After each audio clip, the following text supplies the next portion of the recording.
Hey guys, everybody, how are you? Let me lower the music a little bit. I want to say to those who are watching tonight, thank you very much for taking time. Come and spend time with me and chat about collectibles, chat about, you know, all the things that we love. Hey, what's up, late night trip? How are you, my friend? Nice to see you. It's been a while. Thank you for stopping by. I appreciate it, my friend. Thank you very much. And I want to say to all who will watch this or are watching this now, maybe you coming into, you know, to watch the video, whether you're going to do it live, whether you're going to do the recording down the road tomorrow, over the weekend, or perhaps down the road a couple of days from now. Anytime you watch this, I want to say thank you very much. I thank you for your support. Thank you for your patience. Thank you for being with me through the ups and downs of producing content in YouTube. It's been, I was counting the last time we did a live stream. It's been a while. Of course, I have made videos, but the last live stream that we did was over 7-8 months ago. Sometime last year, I think in the summer or early before the summer. So yeah, it was crazy. And definitely it's been a ride. I've been wanting to make videos. I'm slowly coming back to doing some of those videos. I've been doing some reviews. I'm working on some reviews. I just did. Thank you for those who watched the review of Wonder Woman by Twitterhead. Love that piece. Fantastic. You can watch that video. You haven't watched it, you know, just go through my channel and look at the most recent videos.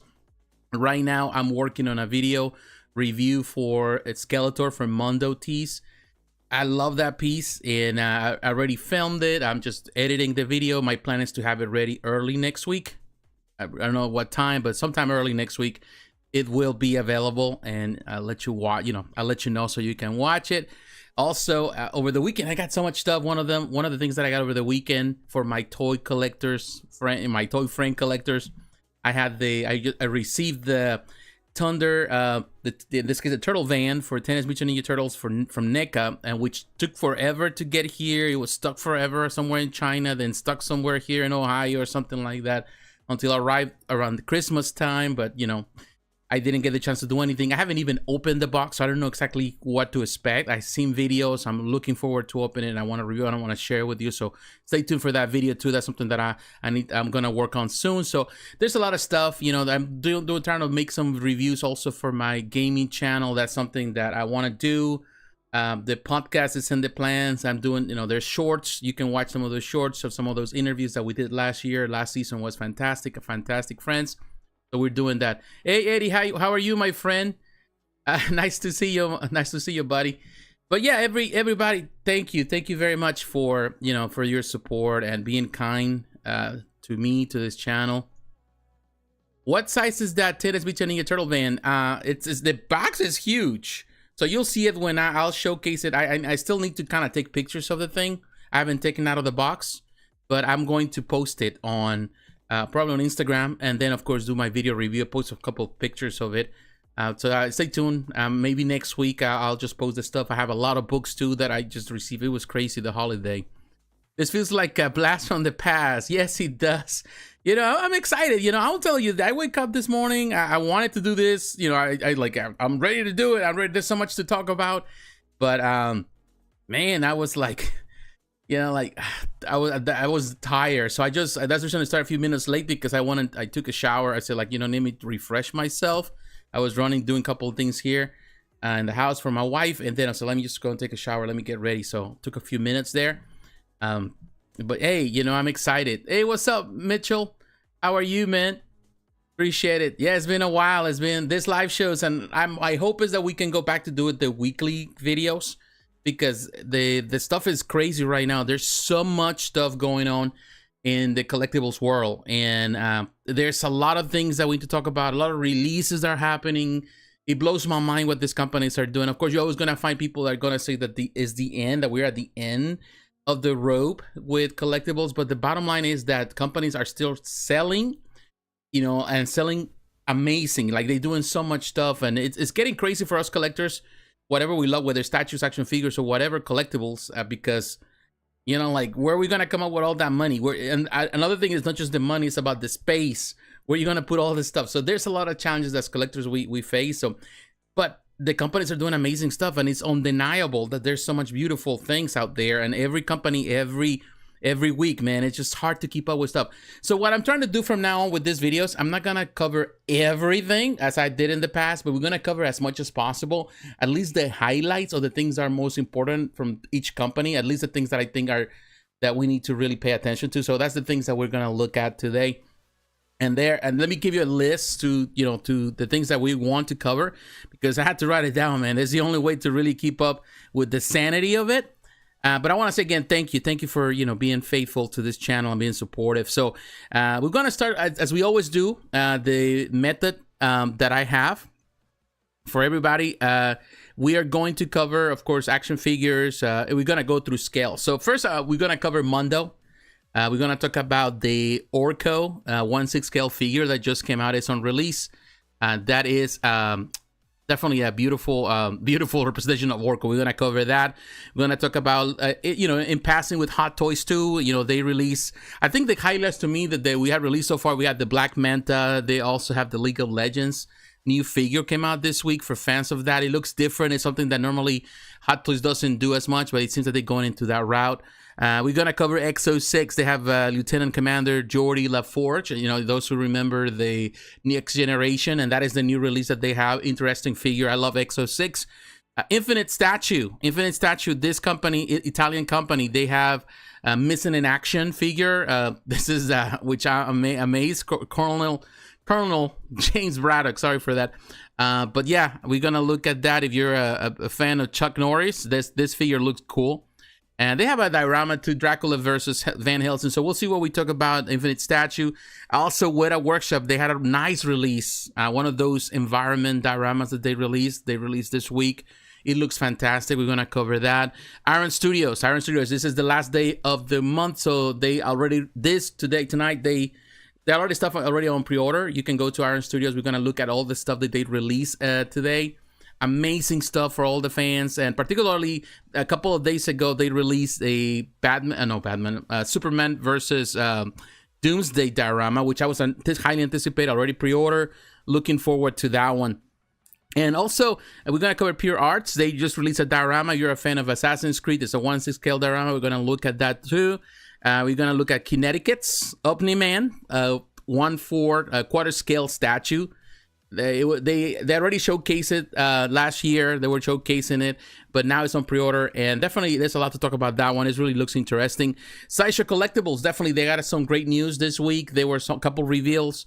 One of them I want to talk, the light up feature for the Ghost Rider. That's just something that I saw, and it looks fantastic. So we're gonna cover that in passing, because I'm not sure if I talked about Ghost Rider last year, but we know that it's coming. The pre-order it's going to be released sometime this year, early this year. We're gonna cover some of that stuff. We're gonna talk about Dazzler. This is a reveal of Dazzler finally. That piece looks has a lot of potential. We're gonna cover some of that. I thought it would just go on pre-order today, but it didn't. So I'm guessing it's probably gonna go on pre-order next week. But at least we have even a video that Sideshow presented. Pulp Vixens, Mr. Sin premium format figure. I think it's a phenomenal piece. We're gonna look at that today. The Batgirl PF that we just went on pre-order recently. This is of course a fantastic piece. We're gonna look at the stuff there. And then I want to talk also about Premium Collectibles, PCS, as it used to be known, but now, of course, it's Premium Collectibles. Man, they got so much stuff. Hey, what's up, Ben? They had so much stuff this week. It's amazing. They had some great news. Ann Adams, the owner of the company, said that they have a lot of news that are coming for this year. They're going to bring a lot of reveals. Some great news for collectors. I don't know what kind of news. I don't know what kind of licenses they're going to pick, but definitely it seems that this year is going to be an amazing year for PCS. So we're going to look at the stuff that they have. They have a couple of things for quarter scale collectors, 1/3 scale collectors. We're going to look at Prime 1 Studio, the most recent releases for Terminator fans, and also the Murder Machine that is technically concludes the Dark Knight's Metal collection in some way. So we're going to look at that.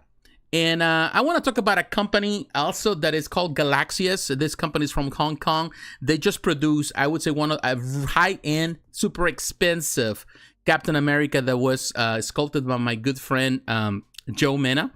who I interviewed last year on the podcast, and you definitely look at that episode. It's a fantastic episode with Joe Mena. He sculpted this. It's going for crazy money. Like, they're only producing 20. It's just full bronze, life size bust. It's like $12,000 just for that piece, plus the shipping. It's gonna be crazy pricey. So we're gonna look at that. It's amazing. It's not for everybody. Definitely, I cannot afford that. But it's nice to see that, and definitely I think the highlight of Joe's career, as he was saying it also on Instagram, he was mentioning that he's no longer on Facebook. He decided to quit Facebook, but he goes on Instagram, and he mentioned that's the highlight of his collectibles career. Of course, he has done other things in all different spheres, but he's super excited with this piece and the opportunity to produce this. And ultimately, at the end of this video, after we talk about all these things, we're gonna try to cover as much as we can. I want to talk about Oniri Creations. Oniri just went, the whole thing with the bankruptcy. There's a lot of things to talk about, a lot of things to consider. There's been a lot of back and forth, definitely a lot of opinions on social media, people posting videos about it. Of course, everybody has to post an opinion. I want to cover, I wanted to talk about it then, but I decided to wait a couple of days. And maybe this is the best format for me to kind of share what I think about the whole thing with Oniri. And we're gonna see from different perspectives and really look at that and what it really means for collectors, what it really means for the industry. So let's stay tuned for that. I want to say thank you very much. So let's start first with Mondo, and for that purpose, I am going to bring you to let's see.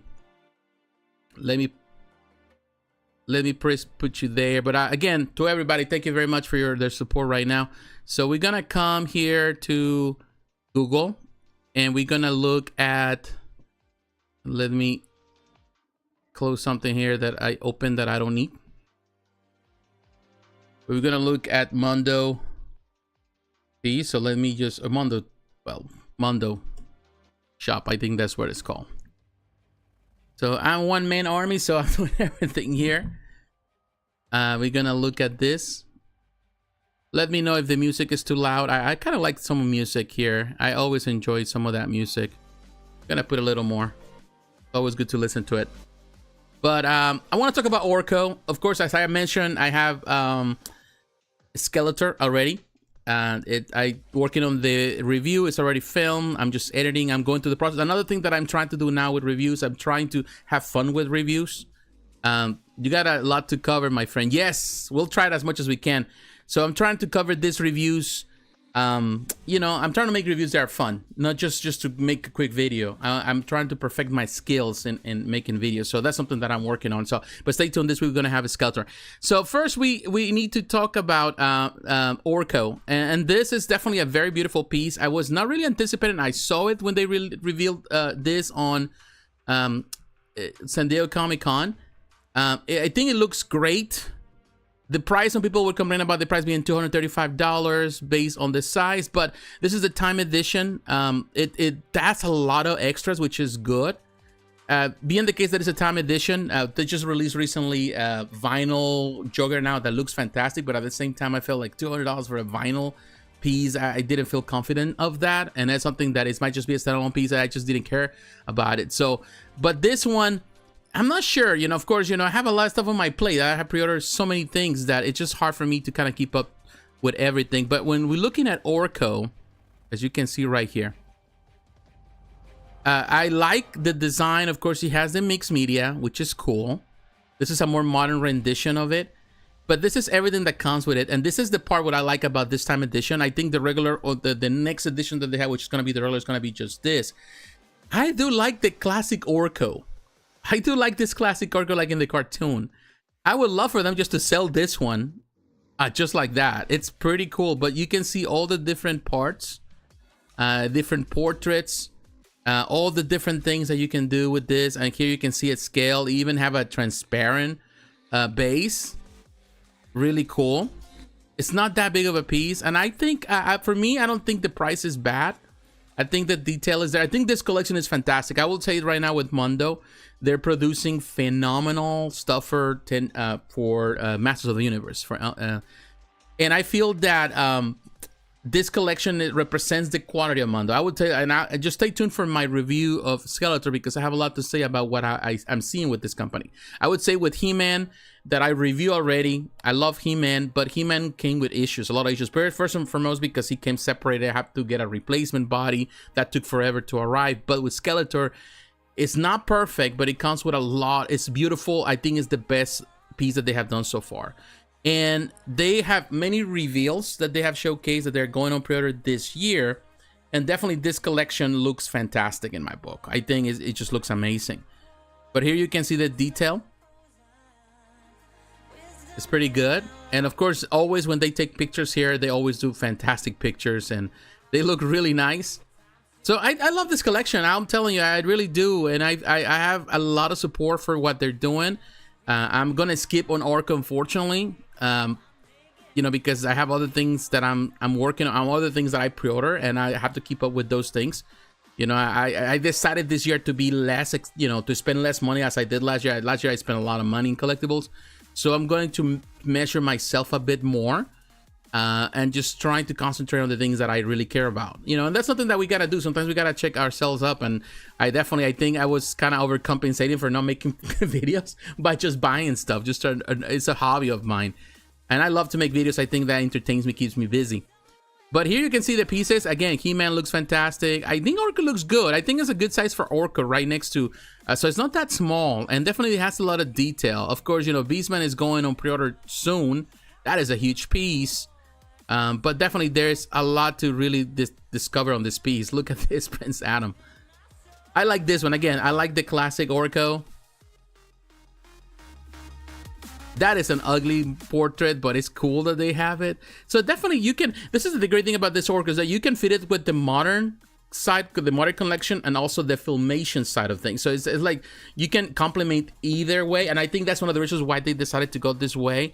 And I think it makes it more appealing for more people.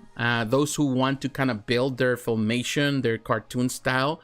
Also, those who want to build the more modern style, because they already have the original, so they want to add the Orko. So I think it works in the long run. It works good. I think in the end, I think this time edition perhaps is the best solution. And again, look at this. The classic figures, they look really nice. I don't know if they have articulation. They may not. Maybe with the arms. But here you can see the stance and the portraits. Man, they got a lot of pictures, but definitely I can tell you this. I think based on what I see, all the hands, all the arms, all the accessories, that definitely this is a winner.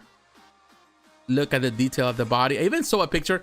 They don't have it here, but I saw a picture that they posted of the factory. This the model of the artist that is involved in the production of the prototype, and it looks good. All the little parts on the table. I saw it.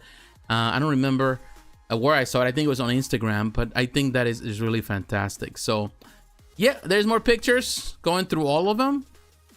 Definitely nice paint job. Of course, this is the prototype, but based on what I've seen with Skeletor, I think that they can match it up and they can do it. They can do a really nice job. That's for sure. So I will say, yeah, this is a winner in my book.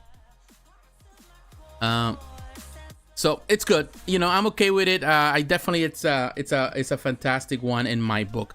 Now I want to take you to Hot Toys. In this case, we're gonna go to Sideshow.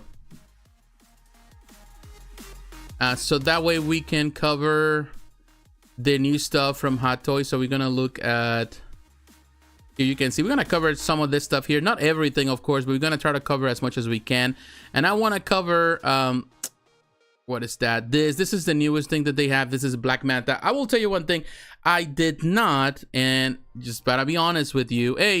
One Mondo figure, and it is Nightcrawler. Yeah, that's something that I think there's been a lot of people been asking for it. So I'm sure they will release it. They will talk about it sometime. We'll see. I think they have a lot of surprises on that site with the X-Men. So looking here at a Black Manta. I haven't watched this movie. I'm telling you, my plan was to watch this movie over the holiday. This, you know, what is that? The new movie from Aquaman, The Lost Kingdom. But I was sick during the holiday. I was sick for over a month. I still kind of recover at the mid January. I was just getting better. I'm still coughing sometimes. So I will tell you, they have no desire to go to a movie theater, you know, because you know how it is. You know, you cough a lot, you just feel like uncomfortable, and you don't want to be around people. You don't want to make them feel uncomfortable. So I was coughing a lot, even at work. So it was just, I think, the reflex, because I was coughing when I was sick for a while in December. So I think I was just coughing for the heck of it. I think, you know, so it takes a while. So they can take a while. That's what the doctor said. So I was not feeling well. So I did not go to the movie theater. I don't even know if they still have it. So I'm going to wait until it end up in HBO Max or whatever. I didn't even watch the Marvels. I know it's going to be on Disney Plus soon, so I'll watch it there. But, you know, it looks good. You know, if you are into what they're producing, of course, it's not a bad looking figure. It's kind of cool. I think the only thing I don't like about this one is that it doesn't have an interchangeable portrait, if I'm not mistaken. It's all cover. So that is the only disappointment. Also, they have this, of course, the clothing is kind of like this pleather, and that's something that sometimes is dangerous, because that can, it breaks quickly. So I'm not necessarily a fan of the pants, but I love the eyes. I love, of course, the helmet. Manta always have, Black Manta always have this kind of beautiful design. So yeah, but that pleather with the pants and the suit, and I think it only works there because I think this part of the body is more like plastic. It looks cool. I'm sure that it's gonna look cool on display. And but yeah, the fact that it doesn't have the actor's face without, you know, the whole helmet, and I'm not sure. I'm sure that he didn't wear the movie at some point. That's kind of disappointing, but at the same time, it's kind of like a reminder that sometimes Hot Toys does this, where they only have like the more basic figure they release, and then they come with a deluxe, what they call deluxe version, or something that is a bit more premium with more parts, and that's something that Hot Toys have always done with a lot of figures.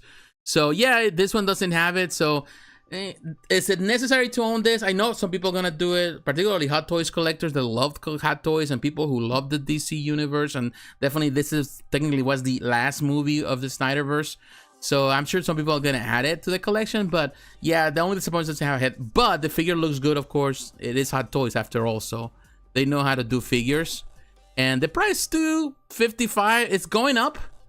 But you know, all the prices are going up, but I think Hot Toys still maintains some of that price point where I think things are not as bad. Another thing that they release that it's kind of cool is this for the League of Legends figure. I'm not a fan of League of Legends, but when I saw this figure, I saw it on Instagram, I said that it's really a beautiful depiction of this character, whoever this character is. If you're a fan of League of Legends, then, you know, I think I have League of Legends. You know, like I downloaded it at some point, but I never played it, and I deleted it. And I know I think it still have it on Steam or something, or Epic Store. So, but I haven't really played it. I don't really care much about it. I think it's on the Epic Store. But here, I think this is a nice figure. Overall, I like the hair. They didn't go with, you know, rooted hair or not. You know, they went with a, you know, plastic hair. But I think this hair looks really nice on the portrait. I think the body for this figure is really nice. The detail on the clothing, I think that for fans of this game, fans of this, and they want to add this to the collection, it's really nice. Even as a standalone piece, looks fantastic.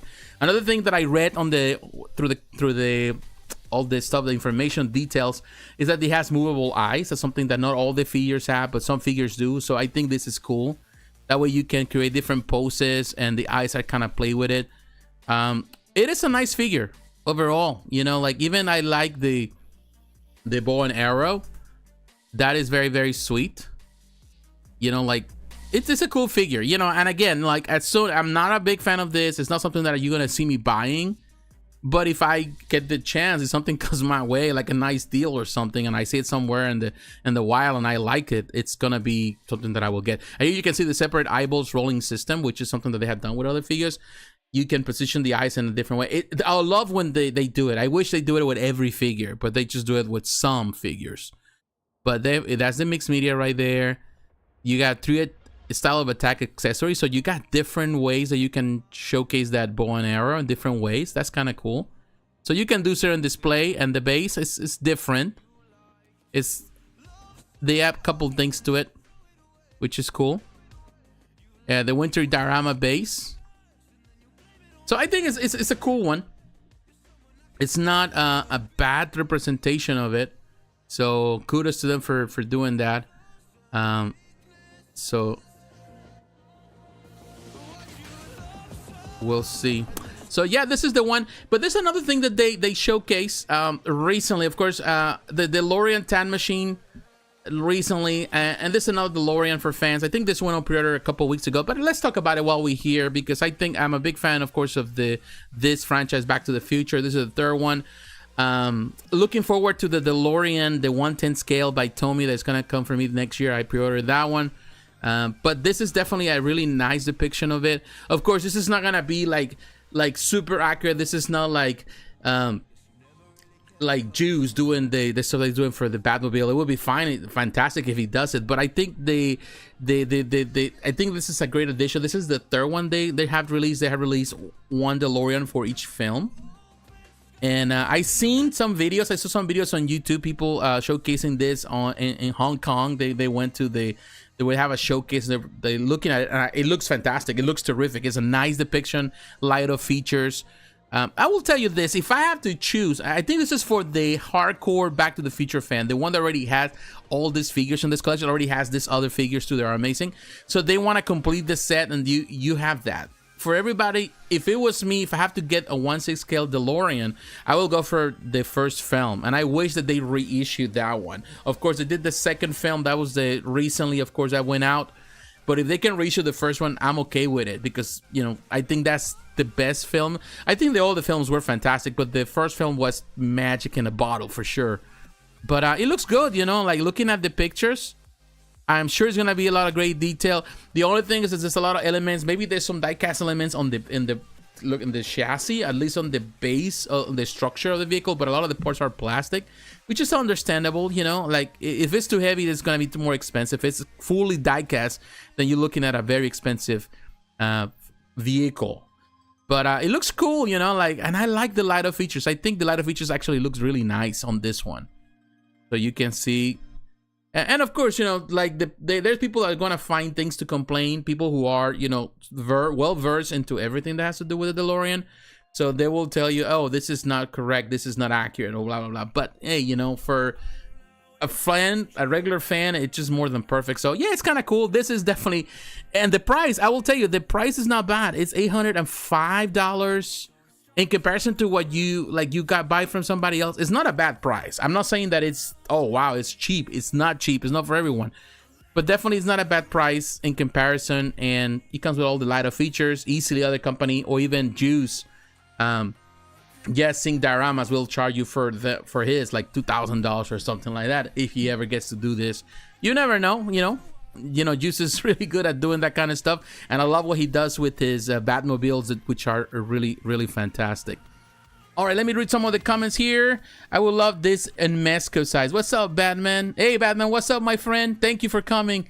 Thank you for stopping by. It's been a minute. Yes, my friend, it's been a minute, but I'm glad that that I'm getting to do this. Hopefully we can do this every week. I'm gonna try my best. We'll see. It depends how everything goes, but that is the plan. I wanna work this year with you know, at least to have a plan, a schedule of things, you know, be able to work things around and be able to provide information and, you know, having some fun and talk to everybody. You would love this in a Mesco size. I'm not sure what you're referring to. If you're referring to the DeLorean or you're referring to the that figure for League of Legends. I love Mesco. I think Mesco is doing some good stuff, but you know, like, I think I'm really hoping for Mesco to do great this year, definitely. All right, so we look at it. I want to now take you to another company. We're gonna look at X06. This piece that we're gonna look here right now is also going to be available. It's available at Sideshow, so keep that in mind. But this, let me set this up well. Here you can see, well, you know, all the figures. I love X06. They do fantastic. But let me see what we have here. I think it's already moved, so we're gonna look pre-orders. Right there, we have the Geordi LaForge. There are two different versions, and you gotta be careful with this because there's a standard version and an essential version. And I don't know why they chose the names like that, because in reality, standard version is actually the premium version. It's not just the basic version. The essential version is actually the regular version. So standard, it's more of the, and this is because I think they're doing it the opposite. Like, for example, other companies, they have smaller numbers for deluxe figures, and then they have a more generic number of figures, which is for the the vast market. I think the approach is different, and that's because, of course, there's not many fans in comparison to other franchises for Star Trek. So what they're gonna do is they're gonna do a regular standard version. That's what the owner of the company has said on Facebook. Standard version that has everything as they plan, but they're gonna make a smaller or a version that is more simplified for those who want less and they want to spend less money. Although the difference is not big, because for the standard version, as you can see, is $230. For the regular version is $190. So the only difference is gonna be $40, and just for extra parts and whatever. So some people, they want to save some money, they can do it this way, and you get the same figure. And totally understand it, because sometimes I'm telling you, like, some figures that you buy, you barely use any of the accessories. You only find the accessories that you like and you use it, and the standard accessories, and you keep it in that pose forever, and you barely change. I have learned that that I do. So sometimes buying the deluxe version of something is not always the best thing, because ultimately you find one pose, or you find one look that you like the most, and that's the one that you're gonna keep up forever. So, or for the most part. All right, so let's look at this. Let me show you. Let's go to this version, and again, you can find this, you can order this version. One thing about Exorcist is they don't have like specials. The only special that they may give you here is like they give you maybe a discount of $5 or something like that, comparison if you go to Sideshow or you go somewhere else, and you get it first than everybody else, and for the most part. But here you can see final amount due $230 plus $25 because they have a flat rate international shipping. That's international shipping per figure, which is good. I will tell you that it's a flat rate. You only pay the $20, and of course you pay later. You can use the whatever system they have. So here, the only problem that I have is that the pictures here don't work so well. Like, I'm trying to go into the pictures. If for some reason it doesn't work, it's only do this. So let me go back to Sideshow, because I know at Sideshow we're gonna be able to look at the pictures. So let's see here. Really, this is crazy what you get to see nowadays. Right there, you have they have the standard version. As you can see, the only difference is like $5, and the shipping is more expensive, the shipping if you buy through Sideshow. So if you want to go for save a couple of bucks and go through Exo6, I would recommend that. My experience with Exo6 has been great, so I have no issue with the figures that I bought. The figure that I bought, because I only have one for the time being. So let's look at the standard version. Again, it's the one with everything, and let's look at these pictures. I do love the representation of this character. I'm telling you, Exorcist quality. Some people may not like fully some of the figures. At least the bodies are not, I would say, to the same level or some of the body figures as you can see with Hot Toys. But one plus of Exo6 is that they create a mold for everybody. So not everybody's the same standardized as Hot Toys does. Use the same buck, the same body for everything. They design one for each character based on the measurements of that character or that actor or actress. And that, to me, that's a great thing. So when you look at the display, all the figures, so you have seen all this Exo6, they all have different heights, different body shapes, and that represents the actors. And to me, that is a great thing to do. Here you can see it comes with all these extra parts. It looks fantastic. I think the paint job is excellent. I think it represents the character. Some people might say that there might be some things here and there that might not look, but to me, he looks good. It looks like the actor. And here you can see, even without the visor and all that, with the eyes, I'm not sure if there's gonna be some type of effect they're gonna do there. It looks good, Yeah, I would say that perhaps in some of the design of the mouth, maybe it's not as 100% accurate. Maybe it needs some work. It kind of looks like him, but it feels like it's a different version of him. I don't know. Maybe it's just the picture. But yeah, it's a really nice collection. The whole thing with this, the next generation, I think they're building this fantastically. My hope is that they start releasing more figures for the original cast. Although I'm a big fan also of the next generation. So I don't know. It looks fantastic. I think so far the characters have been amazing. When people ask me what are my favorite Star Trek shows or series, of course I'm gonna go for the original, which I watched when I was a kid. I love that one. Next Generation I watched when I was a teenager. I a little older. I was a teenager. It was in the 90s, so I watched that. And here you can see the other parts that come. It comes with this little things. You know, there's a lot of things that comes with it. I really like it. All the little parts and the accessories and the extra hands. I think it's a fantastic piece. Now, when we look at the Essentials version, again, it's the simplified version. All it does, if you can see on the pictures, it has less accessories. It has the same amount of hands. And it has the gun, you know, and it has a little tablet. But it's missing some of the extra parts, like the little, you know, thing that he has here. All these parts are missing. So it just, do you think that this is worth $40 more? By all means. But beyond that, there's nothing different. It's just that. So that would be the only difference there.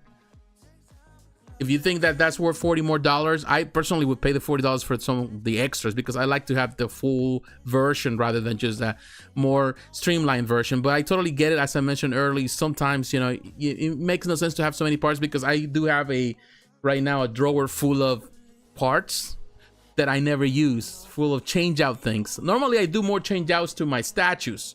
I found that easier to do switch outs, but to do switch outs with action figures, that's something that I really don't do. Because to be honest with you, I'm terrible at posing. So once I found the perfect focusing, which is always a stand-up posing, I keep up that forever. I might change later down the road, but it takes me forever. Maybe like a year down the road, I might do a change out, but that's about it. So yeah, Exo6 doing some really cool stuff for sure. All right, hey Knight, how you doing, my friend? Thanks for coming in. I appreciate it. I appreciate everyone that has been taking time to come and watch it. It's always a pleasure to me. Also, it's my privilege and honor to be able to spend time with you and be able to do this thing, you know, to watch this and to be able to do all this thing. So now I want to take you to another figure. We're still with the figures, and we're gonna go now to here. We are here at Sideshow, which is fantastic, and I want to take you to this company called Infinite Statue. This is an Italian company. They do amazing stuff. They do amazing statues based particularly on movies, on movie characters. But also they do, you know, action figures, 1/6 scale action figures. And I think the action figures that they produce are fantastic. Now, here is, if you're a fan of Chuck Norris, you're going to love this one. This Colonel James Braddock. This is the deluxe edition based on the Missing in Action film. This was a trilogy from the 80s. Some of you might remember it. I hope you do, because I remember it. And I love that. It's a cheesy one. Some people call it the ripoff of Rambo, but in my opinion, I always love Chuck Norris, so I still do. I think he was a great action, one of those action superheroes from that era, you know. And this figure looks amazing. $350 is not cheap, but keep in mind, Infinite Statue gives you a lot of accessories, and they have great quality with their figures. They're definitely great at what they do. And I will tell you, the portrait here looks really good. It's so well done, in my opinion. I'm looking at that portrait. I think that is Chuck Norris all through. And even that represents the poster, represents the poster of the film. If you haven't watched the film, look, you know, Google the poster and you will find it. It looks really nice. So he has the weapons. I love that he has the rifle and the, you know, everything, you know, all the different things. And he has a really nice base. I love that they add the title to the base. Some people may not like that kind of thing, but I do. I know some people complain about having, you know, like designs, all that. To me, it's kind of gives her an extra premium look, and it feels better. So it's not just a plastic base as you see with Hot Toys. It's a base that, you know, has purpose. And man, I would love to do this. I'm definitely tempted to this one because, hey, you know, it would be cool to have Chuck Norris. This definitely can work as a standalone figure, and it's something that I think the Infinite Statue does well. A lot of their figures are just standalone figures. That is good. Look at that with the rifle, the tools, everything, man. That is definitely a nice figure. So when I saw it, I was impressed. As soon as I saw it, I was like, oh wow, they have done really fantastic with this one. That is a nice portrait. Again, that is a nice base. Looks like a statue. But again, it is a figure, 12 inches, 30 centimeters, so within the scale. And here you can see more pictures. So yeah, definitely this is one that look with all the accessories. Oh, even I didn't know he has more weapons too. And the extra change out hands. Yeah, long rifle right there. So you can see everything that comes with it. It's good. The hand grenade, things like that, man. It's just really nice. They have a lot of stuff. So I would say this company is doing really, really crazy. Now, what I have you here, let's talk about this one because, again, this is a company. We're trying to support companies as much as we can and trying to cover those companies that normally people don't talk about. But they also have a 1/6 scale, but this is a statue. This is the Dracula versus Van Helsing. This is $895. This is not cheap at all. And I'm not here saying that this is the best price. I think they were overpriced with this. I'm sure there's going to be fans out there of this because a lot of people love Dracula. They love this kind of things. Only limited to 400 pieces. This is a very nice, at least the prototype looks amazing. If you're a fan of this classic films, of this era of films, of the, you're going to love this one. It's pretty long in some way. My only concern, and I will be honest with you with this one, it's just the price. I think it's too expensive.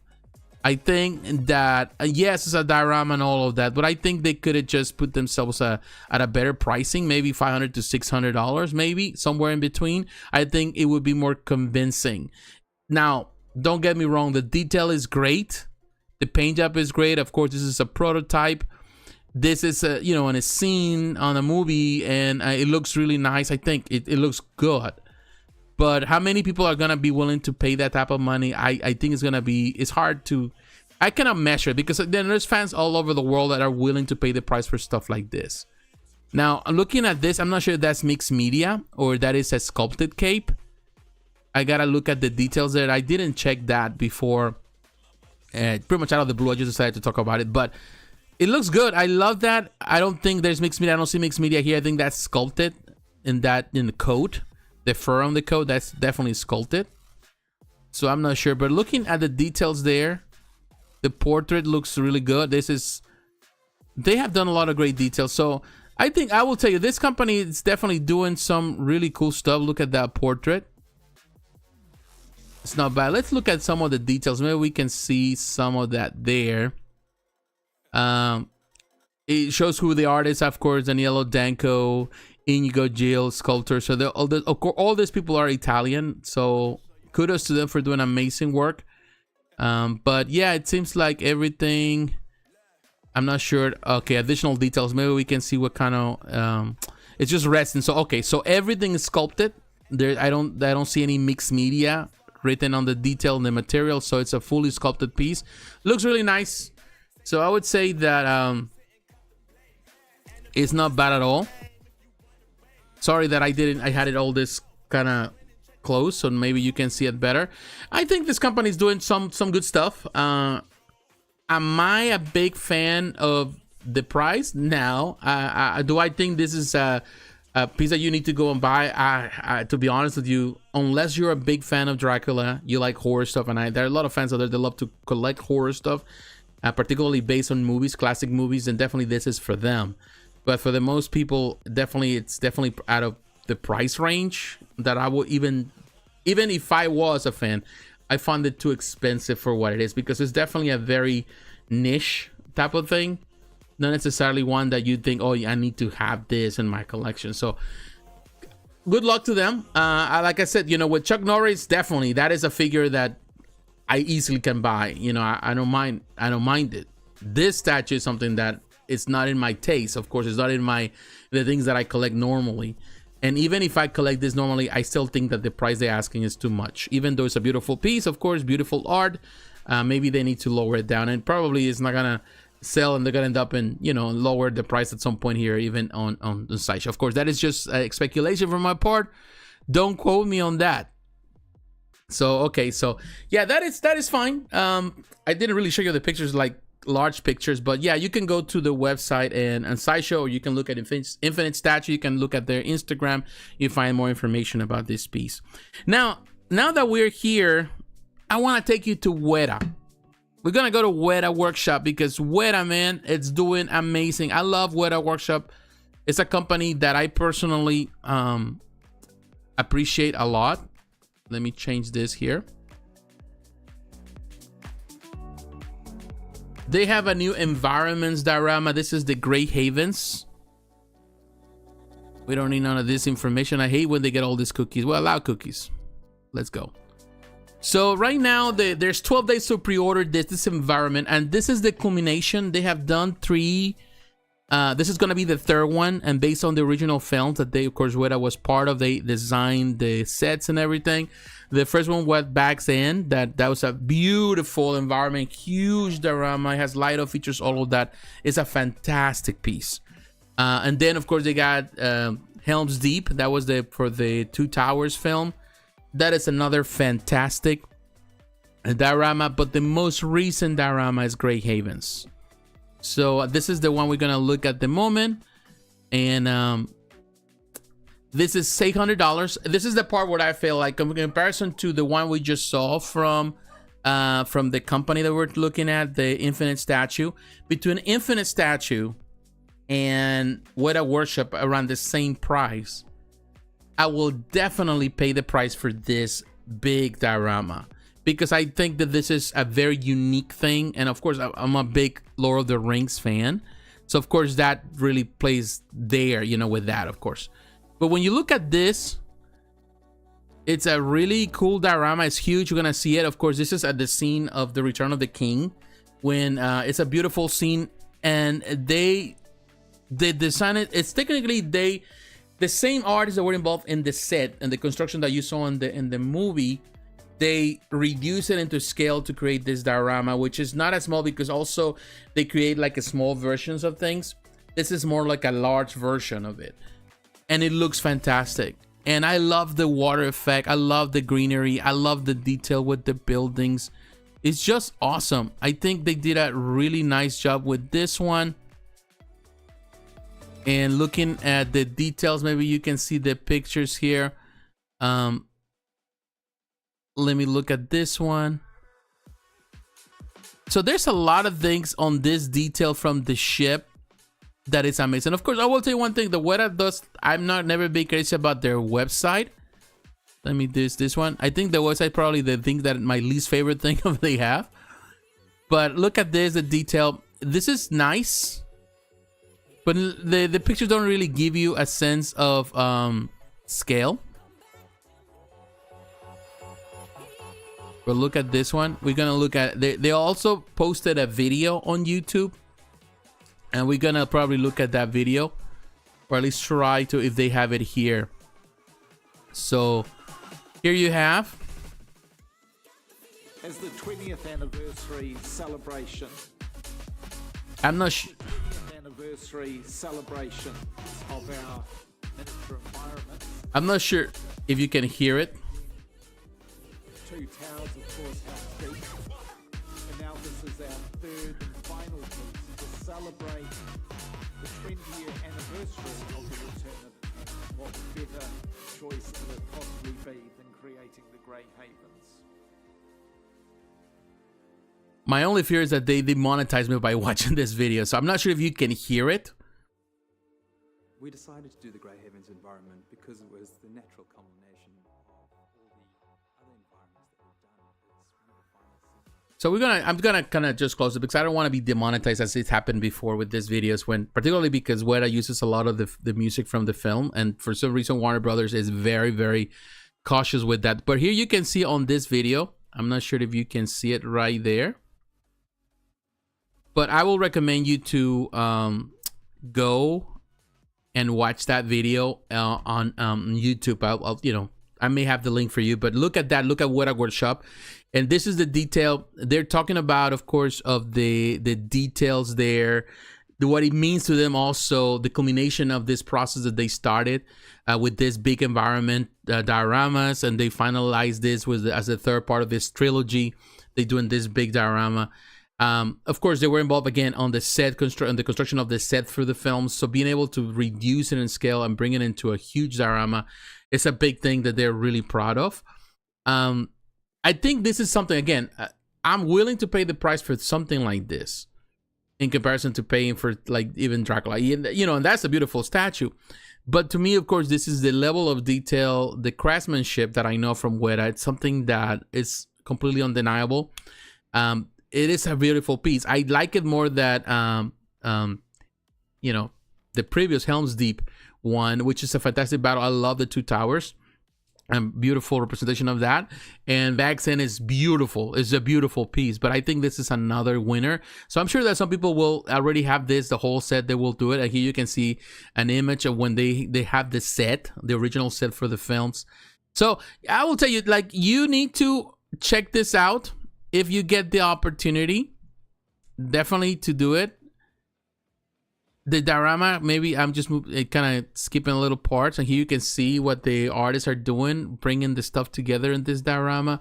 Again, it's not like a super huge diorama, but it's bigger than the other ones they have. It looks fantastic. The water effect. It's such a cool depiction of this scene, as you can see there, looking at the prototype, the level of detail. And another thing that I love about them is that Weta does this very fascinating thing where they actually use not only the digital renderings for things, but also they combine the work of artisans that they actually put things together. So it's a combination of this, of not only something that has been printed and in some ways sometimes feels lifeless, something that has been printed from a computer into, you know, regular printer, something that also requires artisans that are actually doing the work and doing the painting and doing things and detailing things here and there. So it's a beautiful thing. And yeah, I'm looking at it. I can be here all day looking at this video. I can watch it over and over, and I've actually watched it a couple times. I'm definitely fascinated by the work that the Weta does, and I'm always been fascinated by their work.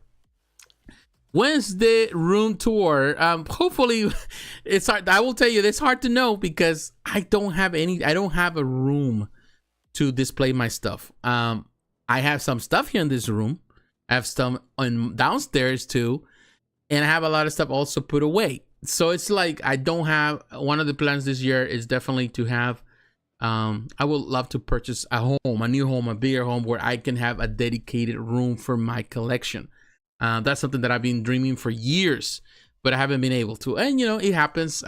So I accommodate here in this room, which is the guest room, accommodate my stuff here. My wife wants to keep it as a guest room, so he hasn't allowed me to use it as my collection room. So I've been able, but I work on this here.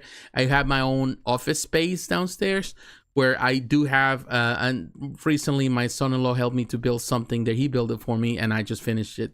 I painted and I finished I did the finishing touches. So I have some of my displays down there. I have a couple displays down there also. But definitely, I need to do something, which I would love to have more stuff because there's a lot of stuff that is still in storage.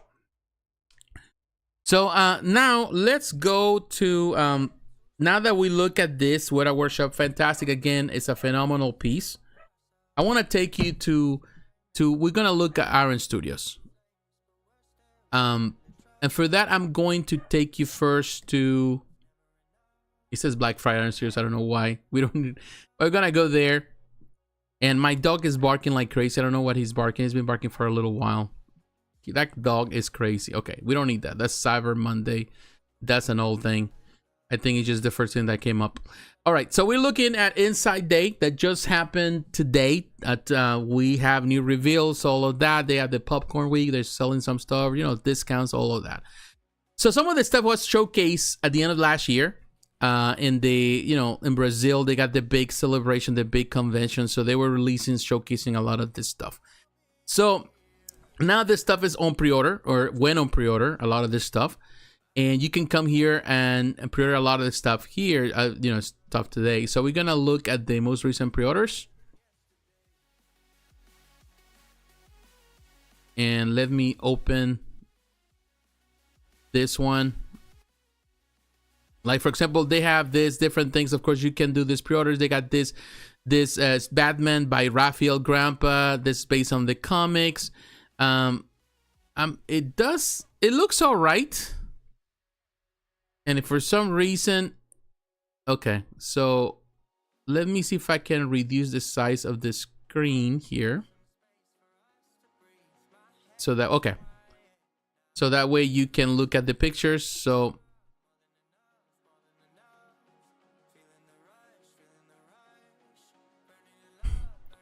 this is an interesting looking, and I wish I can just kind of control it, but for some reason it's not here available.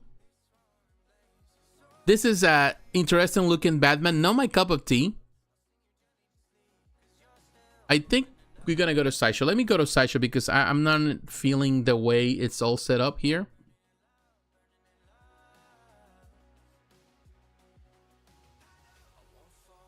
Let me see if they have anything there. Let me see if anything went on pre-order here. Okay.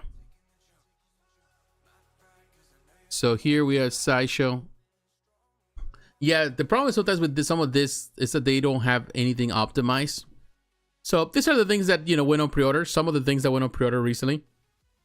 A lot of stuff went on pre-order, as you can see, and it looks fantastic. Oh, look at that Hellboy. I think that is a fantastic piece, of course, but we're not gonna cover that. This Batman, it's okay. This Phoenix Green variant, that's already waitlisted. It just went on pre-order today, and it's waitlisted because it's a variant. It's an exclusive, just with Sideshow selling it.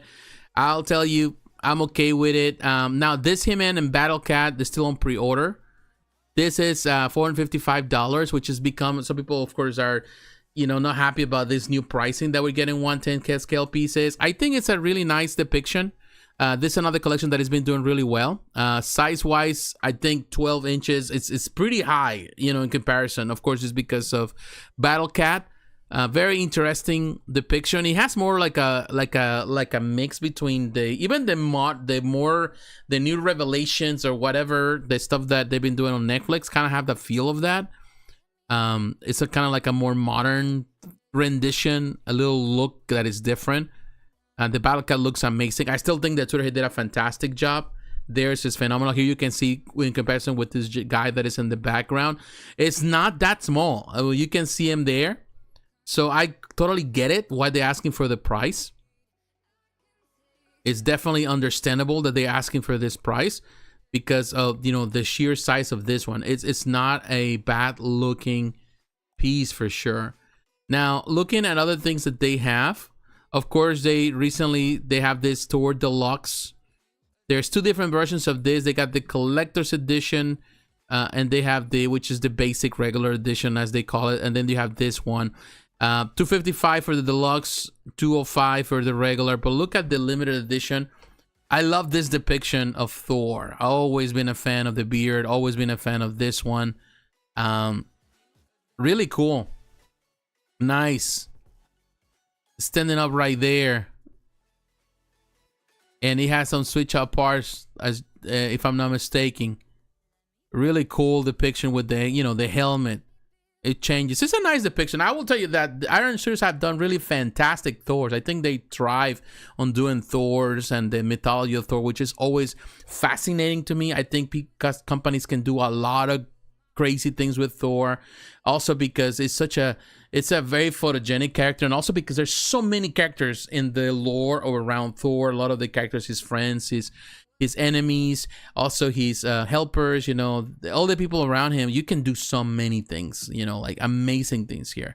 And I think the collector's edition is just the basic one without the switch up part. I will definitely go with the one that's the alternate head. I think the difference is minimal. I will pay just for the extra portrait, the difference. I think the price is really good for that particular Thor. Now, this is another one that, yeah, it's pricey, but look at this. Look at this baby. The Cave Troll and Legolas.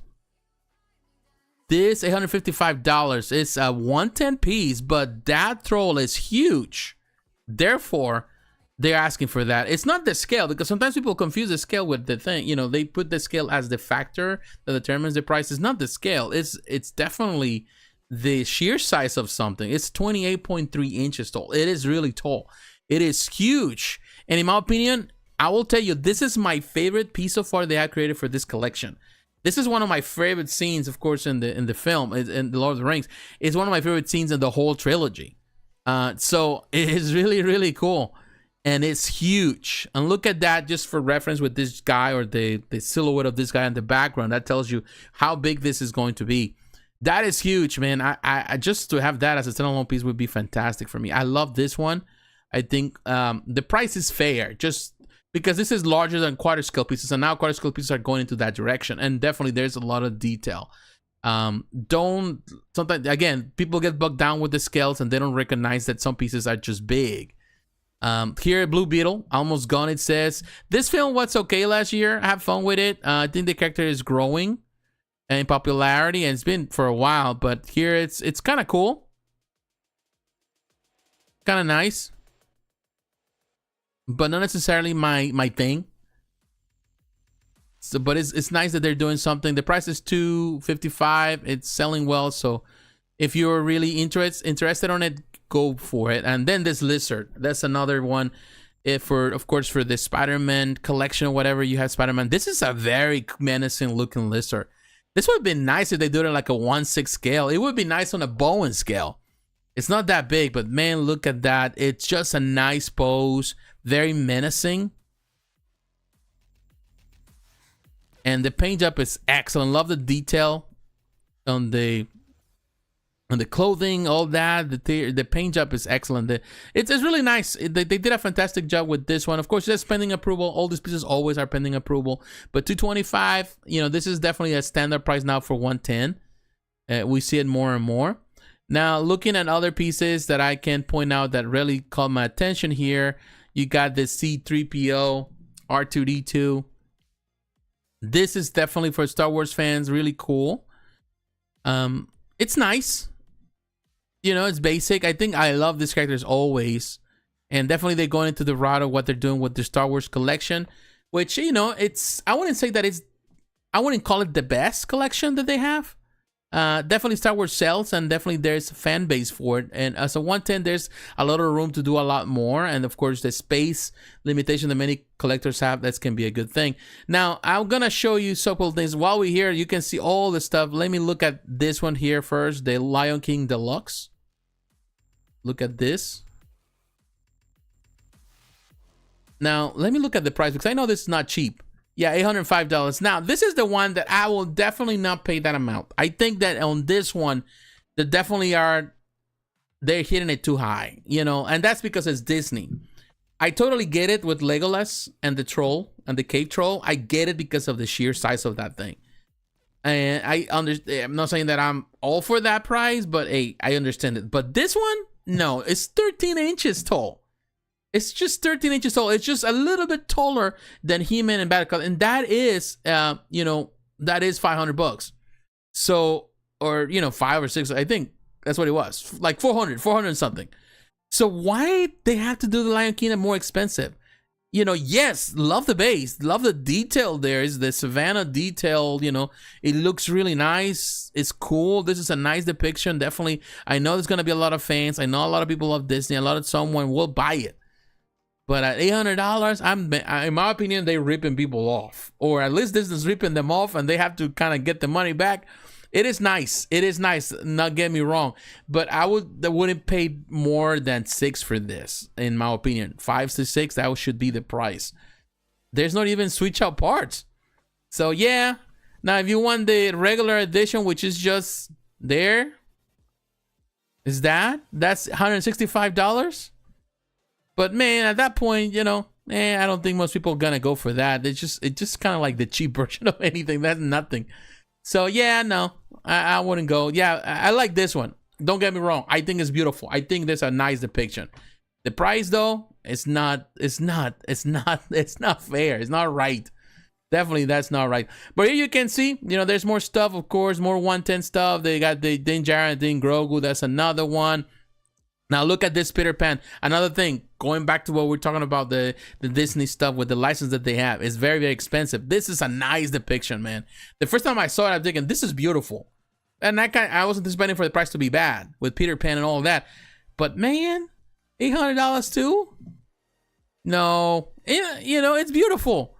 But that is not worth $800. I'm sorry. As much as beautiful as it is, as detailed as it is, I think they're asking for too much, you know, like, no, you know, that's just not fair. That's not right. And here you can see another thing that went on pre-order. Like, look at all the stuff that went on pre-order, man. There's so much stuff that went on pre-order recently. It's just amazing what they're doing, Iron Studios, right now. Look at this one, She-Ra and the Swift Wind Swift Wind Deluxe, that's $510. Yeah, I get it. I get this one, She-Ra. I get He-Man on Battle Cat. This is definitely huge. She has detail, and the price is not cheap, but definitely fair. And look at that, the wingspan there. It's just long. You know, why they justify the other pieces at $800, $300 more than this? I'm sorry, but there's no way to justify, unless you definitely, Disney's asking for a lot of money just to pay that license. That's all it is. But look at the detail. Oh my God, look at that. The paint job is excellent. And I saw the video. It was Gen Mint. I think Gen Mint was there in Brazil, and he was posting some of those videos. Really cool. Yeah, very nice. Yeah, $510. That's definitely fair. That is fair in my opinion. Now here you can see more stuff. Look at that Wolverine Unleash. Let me just do that while we're here. Let's just kind of dive into what they're doing. $215. That is a cool depiction of Wolverine. Is it my favorite? It's not. It does have more of that kind of like 90s look. I try to remember what's the artist here. I just keep my mind, but this is based on the art. One of those 90s artists. I think the same artists that were in the late 90s or mid 90s when you have the Age of Apocalypse. I just skip my mind right now. But here you can see that's the art. It is cool. Don't get me wrong. It's a cool concept. I think for the price, not bad at all. And I'm a big fan. I'm a big sucker for Wolverine. So, yeah, I can go for it. I can see it. It's just different. But I do like, I think what sells it for me is not just the depiction of Wolverine, which is very cool and different. What sells it for me is the base. That base is well thought out. It tells a story. He's fighting the Hand. He's fighting ninjas, and yeah, he's all for it. He's up for blood. You know, he's going after that. It's good. I think that is a nice depiction. $215. It's fair price. I think this is what it should be. You know, for most of these pieces, it shouldn't be more than that. So yeah, that is cool. Here you can see Monster Inc. You can see more stuff. E.T., RoboCop. That is another one. It's already on the wait list. Fantastic piece that was showcased last year. But I want to just point out, and I want to talk about Hellboy in a moment too. Now that I see it, I'm here. I want to talk about Hellboy because it looks good. But I want to talk about this piece, Superman versus Doomsday. This is a beautiful piece. Looking for it, anticipating highly. I had to pre-order this one. I did pre-order this one. $405, I think it's good. Limited edition, I think it's gonna be $700 internationally. That's still a good steep number, still a good number. I'm okay with it. I'm just so excited because I loved the 1/6 for so long, but that piece was expensive and hard to come by, and super big for me back then, and I couldn't just fit it anywhere. And I just didn't do it. I didn't get the chance, but I always wanted. I was good myself for not getting it. I wanted it so bad. And now that it's in 110, I think it's the perfect size. I can figure it out. I will figure it out where to put it. So I'm so excited that I'm able to order this one. But it's not as tall. It's more compact. I can see that they did some adjustments on the position of things to make it less wider. And that way to make it more, it's more compact, definitely. It's going to fit a lot better in a display. But that is a beautiful depiction of this battle. You know, this is a classic battle from the 90s. And it impacted our lives when I would read the comic. I remember it was an impactful time. The only thing that I wish they could have done with this one is do a swap out portrait for, you know, in this case, for the character, for Doomsday. The same type of portrait that they used for the standalone piece that they have a couple years ago that was also, you know, they were selling even at Sideshow as, you know, it's exclusive, all of that. There was a special event in Brazil. They have that. That has the little portrait that is the resemble of the card of the comic book. When he has the, you know, the cover his face, all of that. It would be nice to have a different portrait for that. But they don't have it. They still use the same one, the same... the same skull that they use for the 1/6 for the original.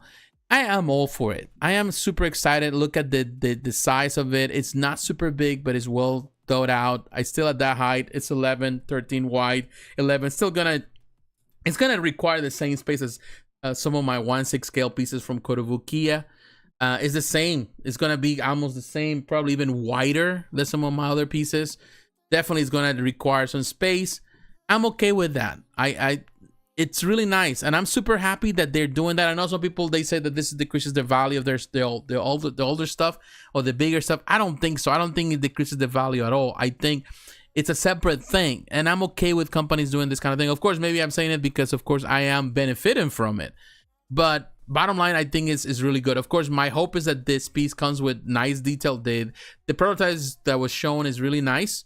So hopefully that the quality of the paint job, all of that is excellent. And the Iron Studios pieces that I do have right now, the Superman, the one that is taking his shirt off or whatever, coming out with the American flag, that is a beautiful depiction of Superman. I love that little piece. It's a 110. It's phenomenal. Paint job is excellent. I do have a Stan Lee right there. It looks phenomenal. They are fantastic. So I know the Iron Studios, when they get to it, they can produce amazing stuff. So I'm crossing my fingers for this paint job to be excellent. But yeah, look at that. Only thing, of course, is the S of Superman back of the cape.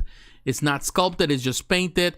The prototype, look at those blue eyes. They look really nice. Even the boots have some dust from the rubble. But yeah, they made adjustments to the base so that way it accommodates. It's not as long. And I think that is excellent and that they did that. So we'll see what happens. I'm really looking forward to this piece. I think it's going to release sometime in the summer. So we'll see what happens when that comes. We'll review it as well. So now that we're still at Sideshow, and let me go back to Iron Studios because there's one piece that I'm looking here, and it doesn't seem that they have it here. All the stuff that they have, they don't have it. So I think it's an exclusive just to the website. We're gonna come back to look at Hellboy in just a moment, but let me go to Iron Studios. Let me see if we can get there. Okay, we're not gonna be able to do it. Okay, so let's go back to Iron Studios. Because of all the pieces that they showcase here, the only one that I did not see, and perhaps it's because they had some stuff going on, it's there's a few pieces that were they probably only have available at their store.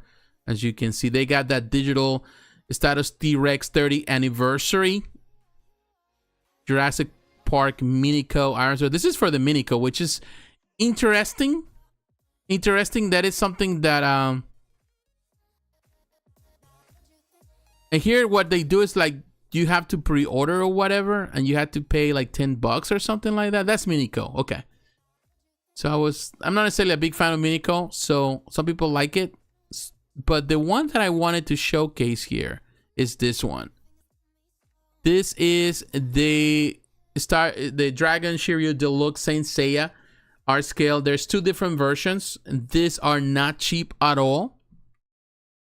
This is definitely one piece that I really like it. I think this is a really nice collection. Let me see if we can see it. Here you can see this, the Shiryu. Let's see if we can increase the size of this.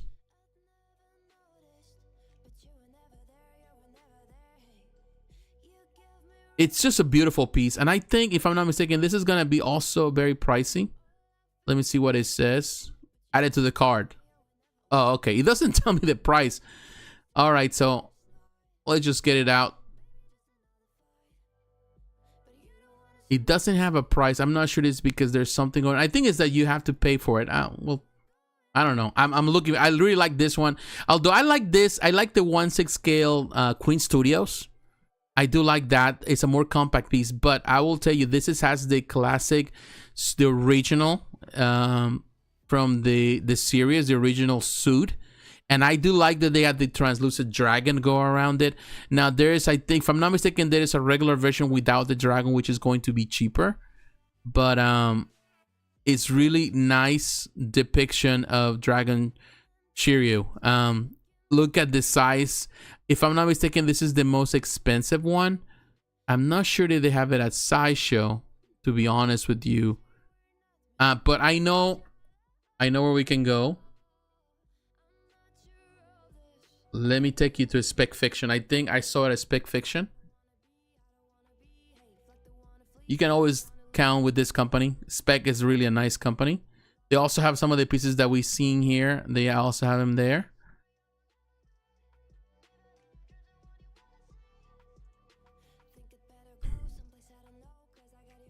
Really looking to see if we can see it. Let's look it up.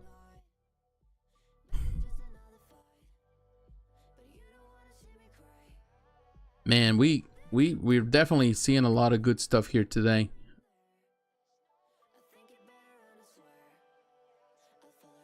I think they have it here. I'm hoping they do.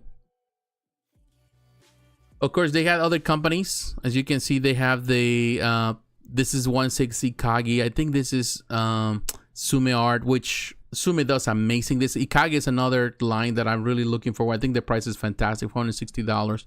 This is one of those versions, but you can see with the Sensei stuff right there. Here you can see this is the version. If you want from ours, just the regular version is going to be $190. I think it's a fantastic price for this diorama. Just basic. I love the hair, how it's extended it is. Very nice. Beautiful depiction. Very nice. $190, $200, you know, shipping, all that kind of stuff. It's not bad. And of course, they got all the characters. You can build this diorama very nicely.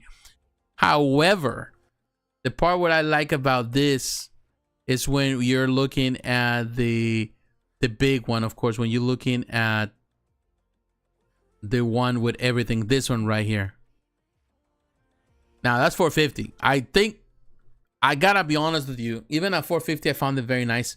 It's not a bad price because of that dragon. That dragon makes the big difference. Some people may not like that, but it just, if you're gonna go with the, you know, with the saints, the Saint Seiya saints, the Knights of the Zodiac, you definitely have to go all out with those, with the whole display, in my opinion. That is how you want to look. Now, like I said, they have others in this collection. Good thing they have it here. Like they have Andromeda Shun, and that is $170 for the regular. The dragon itself, in this case, Shiryu is the most expensive one because the dragon is huge. But like, for example, with Andromeda here, it's $399. As you can see, it's not a bad price. It's not bad, but you look at that, of course, to represent those powers, their powers and you know, what they fight for and things like that. So that's not bad. But like I said, you know, this is, you can go Spec Fiction. They have really nice prices for all these characters. Look at this. Hyoga. This is $260. Big difference where you compare to the other one. But that is a nice depiction of Hyoga. Hyoga. I forgot how to call it. How you pronounce it right. Really cool. Very nice. Definitely, I like this, man. I'm such a fan of this. But like I said, the one that I've been loving so much is this one from Queen Studios. I think Queen Studios, and he has the second armor that he had in the show, not the original, but the second one when it was a silver armor. This is a nice way that they depicted the dragon. And it comes with interchangeable body types with the armor and without the armor. I think that is a phenomenal depiction of it. I love this one. I still think that the original Sume Art, who is a fantastic piece from some years ago, that is the best so far. But this is definitely comes in second, at least depiction wise. And I love that he has the dragon tattoo to his back. That is a really nice depiction. I'm not trying, you know, I'm talking about Queen Studios here, but I'm talking about Iron Studios. This is the purpose of you being here. But when we're looking at this, definitely this is $800. Of course, it's more expensive. You're looking at a 1.6. So I don't know. It's kind of cool to see what they are doing. But there's so many now companies doing stuff for Saint Seiya. It blows my mind. This is the other Iron Studio. This is the Pegasus Seiya. Beautiful piece. It looks like he has a light-up feature, but he doesn't. But he definitely would benefit with some really nice light-up feature. That is a really nice depiction. And of course, the Pegasus there. So that is really cool. So now let's go back to Sideshow. Now that we cover kind of all the bases for 110, now that we're talking about these pieces, I want to really talk about, while we're here, we have this opportunity. Let's do that Hellboy that I did not get the chance to talk about before. So while we're here, let's just talk about it. You know, why not? You know, you're here with me, so, and I'm sure it's the weekend, so let's do it. $810. That is a really nice price. It is a really nice depiction of Hellboy. Look at this one. It's a quarter scale. Of course, Hellboy has had so many beautiful depictions over the years. Some probably better than others. But that is a beautiful depiction, 26.8. It really looks cool. Now the portrait, I would say we have seen better portraits But this is a very complete piece with that portrait. It has a mixed media, of course. Sideshow produced some beautiful ones too. All the companies have really produced beautiful depictions. I think the whole base, the concept is nice. It's just really a well done piece. Look at that. I think for $800, it's really a great price. Yeah, we can say that it's bad, but you know, right now even Sideshow's selling stuff for $700, man. And I don't think they have the same level of detail, at least as I see with this piece. So yeah, this is a winner in my opinion, with the switch out parts, switch out hands, switch out portraits. I think $110 is just a phenomenal price. Now there's another piece, of course, and in the quarter scale side that definitely got a lot of people talking, and that is that Beast statue. In my opinion, one of the best Beast statues that we have ever seen. Of course, I prefer the classic Beast, but this is just, it's bananas to see this. When I saw this in Brazil, when they were looking at this in Brazil, man, I'm telling you, I was impressed. This is a very unique style, more modern style. But look at that. The portrait is amazing. The paint job, the base, the jungle base, that is a really cool. Look at the size. Really nice piece. It's gorgeous. And I'm sure this is going to be very popular. It's going to get a lot of people to order it. It's gonna look good. Of course, this is something that you will have to have a modern display of the X-Men, not the classic display. This is a modern display. It's gonna look amazing. Definitely amazing. It's more like a battle pose, an action pose that really looks really neat. So yeah, that is very, very cool. All right, let me go back to some of this comments. And again, I want to say to all of you, thank you very much, my friends, for taking time to be here with me. Definitely the time flies. And we're covering as much ground as possible. But let me look at some of the stuff here. While want to make sure that everything is fine. All right, my friends, I appreciate again all your support. Really means a lot to me. All right, so and don't forget, if you're watching this, please do not forget to leave a like. Also to just leave likes. You know, if you're here for the first time, you like the content of this channel, just subscribe to the channel. Let me know what you think about the pieces that we're covering today. Let me drink some water while I'm here, because my mouth is dry.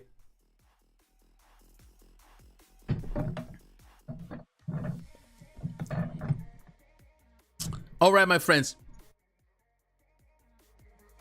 Are you getting the Beast, Adonis? I don't, because I don't collect quarter scale.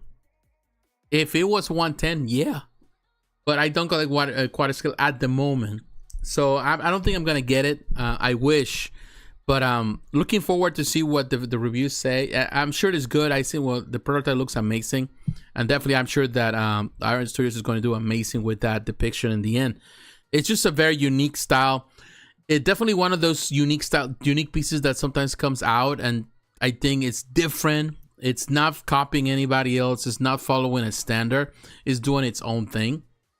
And that is, it's good. I like it when companies do their own thing, and I'm not really dependent on someone else or trying to kind of copy what the other companies do. So that's good.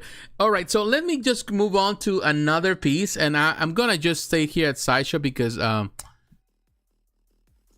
want to take you to look at, and we're gonna look at Pure Arts. This company, I like what Pure Arts does. You know, I like the company, the people who are the I think the owner, or the people who are the representatives of the company, at least I think that they are. They're really nice. You know, like they're based in Montreal, they're based in Canada. They're very, very, very friendly. They do live videos. I don't think Pure Arts gets as much respect from a lot of collectors yet, because the concentration is mostly what a lot of stuff has to do with Ubisoft. They do a lot of stuff for, you know, that is, you know, gaming stuff. But they do all great stuff. And it's a company that definitely, you know, particularly the way they handle business, the way they do things, and how friendly they are on social media. I think that's a company that it's doing the right thing. And it's taking some time to get there. But they're doing great stuff. And they have a great relationship with Ubisoft, and that is always good. So I want to talk about this piece, which is Assassin's Creed Hunt for the Nine, and this is Altair. This is based on the original video game. And I will tell you one thing, just a confession that I have to make here. I I personally, I would say I'm a fan of Assassin's Creed, but I have never ever finished any of the games in Assassin's Creed franchise. The only game that I ever got to finish was the first one. And that was like, it took me forever to finish the first game. And I always love it. It always impacted me. It's not as good, I would say, technically as the second one and the games that came after it. But I've always loved the premises, and I always liked the concept, and I always liked that. So this is a homage to that first game. Of course, Hunt for the Nine. Of course, there are 9 bosses that you had to fight throughout the game, and ultimately, you know, at the end, technically you fight them all. So this is technically the Hunt for the Nine. So they're doing that. I'm not sure that means that they're gonna also continue this collection and going to bring other characters, other dioramas based on the same battle with the others. This is what one of those, the Templar boss, I forgot what's the name. Right here it says Altair is like Grand Master of the Knights of Templar, Robert the Sable. So yeah, that is one of the bosses there. I will tell you, the price, I found it also expensive, but it's becoming the standard now for 1.6, that price. And again, this is a diorama, and we have seen some of those 110 dioramas being at the same price. So yeah, I would say it's fair. Would it have a lot of following? Would be a lot of people buying it? I'm not so sure. I think the number is pretty high too. 250 pieces. There's gonna be plenty of them. Hopefully, I wish them the best of luck. It's not for everyone. It's definitely for the hardcore fan of this franchise, you know, hardcore Assassin's Creed fan, and particularly those who played that game, which is eons ago that happened. Not everyone. Many people started Assassin's Creed with Assassin's Creed 2, not with the first one. Many people have never played the first one, and that is one of those games that really require, I think it needs to be remastered. It needs to get like a remake. They're making remakes of a lot of the games and later games, but definitely the first one, it will take a lot of work for them to do. But it's cool, you know. Definitely this is for the Assassin's Creed fan. It's a high number. I will be more okay with this at 400, 350, 400. I think that should be the case. But at $500, will that sell? Who knows? I wish them luck. The base is fine. It's just basic. That's something that I will tell you with this company. I will still say something that that I've seen is that the bases that they do normally, they're okay. They're never blown like some other people who do amazing bases. Not saying that they do bad bases. They're just simply basic bases. So some people may like it. You know, it's there. It's cool, and I wish them well. They do fantastic, particularly the bigger scale pieces. They look fantastic. That's something that Pure Arts does with all the lighter features that they use on the bigger pieces. They do fantastic. On a 1.6, we'll see what happens. I think the price is still a bit steep, in my opinion. So that's what we have now. While we are here, I want to take you to let me go to Spec Fiction, because this is Kinetiquettes that I want to cover. And I think they do have it on sale there. You can find it in other places right there. I want to talk about this piece, the Invincible Omni-Man. The second part of the second season of Invincible is coming to, I think, sometime soon. I think maybe next month or March. I don't remember. It's coming soon. The first part, it's okay. I like it. It's okay. I'm a fan of Invincible. But I didn't understand why that they divided it into 2 parts like that. Make no sense. They should have just released the whole season together, but whatever. Omni-Man. I like Kinetiquettes, great company. I interviewed last year on my podcast the owner of the company. Now, of course, the head of the company, because he sold the company, but he's still one of the heads of the company. Fantastic interview. You haven't watched it, just go to my podcast so you can watch that episode. Find the Kinetiquettes episode. Last season, it was last year. So $799, $800. I think it's a phenomenal price. Well, as you can see, we have seen $800 pieces which are 110, but this is a quarter scale, and Omni-Man is a character that definitely is growing. This is a very gory representation of Omni-Man, but if you know the comic book, if you have watched actually the show, which actually the show is gorier than the comic book, then definitely makes sense. So here you can see the ambush. He's fighting. He already killed all of this. He's just like, whatever. He's not even breaking a sweat. Look at the amount of blood. And then he has this crazy portrait, interchangeable portrait. That is cool. I think they did a fantastic. Even the paint job is excellent on this piece. It is different, and definitely this is not for everyone. This is definitely for those who had the stomach for it, that they can see the blood and be okay with it in a depiction. So I even going through the comments, I saw people say, well, once you create one that is cleaner, then I go for it. You know, yeah, they went crazy for sure, but I think they did a fantastic job in the depiction. I think it looks good. What they trying to represent here in this battle, they were not afraid. I would say they were not afraid to really depict it as gory as possible, and I think they accomplished that. Again, not everybody's going to go for it, but a lot of people are definitely going to go for it. Look at the explosion of the eyes, and definitely the more I see it, I can see the more inspired this is from the show. And again, you know, Skybound Entertainment is totally involved in the show. They're the ones directing the show. It's not like Netflix doing its own thing. It's Skybound Entertainment doing it, and of course they're distributing it through Netflix. So it's definitely the involvement of the creator and everybody there. And look at that! Oh my God, that is that is something. That is something. Like it right there. And you can see right there, it says Amazon Content Services and Skybound. So definitely this is a relationship that they're doing with the show. So definitely there's a relationship there with Prime, because Prime doesn't own these rights of the Invincible. Skybound does. But definitely they are paying their price. So they're really, a lot of it, also they're basing it on the TV show. So yeah, it's gory. Look at the blood. But the paint job, man. Look at more pictures. This is on the show that they have in Asia that were just displaying in different shows. Singapore. Really cool. And look at Invisible in the back. Yeah, this definitely, it's interesting, and the potential to bring more characters, because of course this universe has a lot of different characters is there. So we'll see what Kinetiquettes does.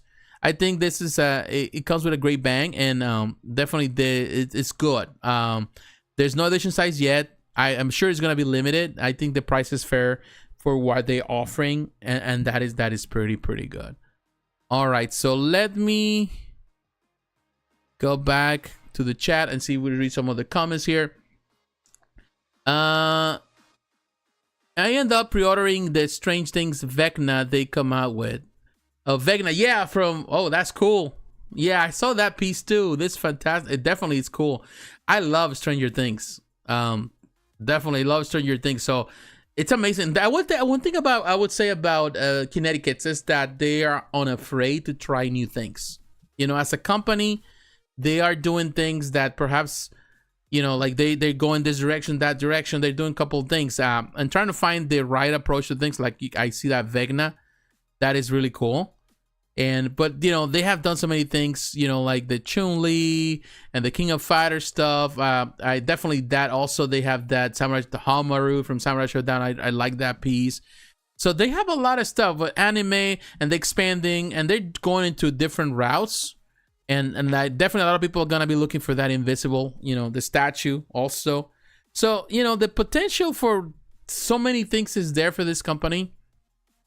What they're gonna do, how they're going to do certain things, I'm not sure, but I think the potential is there with Kinetiquettes. They're just unafraid. They're a company that right now has the financial backing to do a lot of things, and they have the support, and they're just letting the imagination roam wild. So kudos to them for that, and definitely looking forward to see more of the stuff that they're going to produce.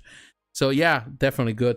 All right, my friends, so let's move on, because definitely we still got a few companies to cover, and we have covered a lot of stuff. Definitely has been fun so far. I appreciate that you take the time to be here with me. And so we're gonna come back. Well, we have Sideshow, we have Premium, PCS, Prime 1 Studio Steel, Galaxias, and Oniri Creation. So let's go. Let's save time and let's go straight to Sideshow. Let me see what Sideshow's doing here. I want to cover a couple of things with Sideshow, because Sideshow's been doing a couple of things that are really interesting.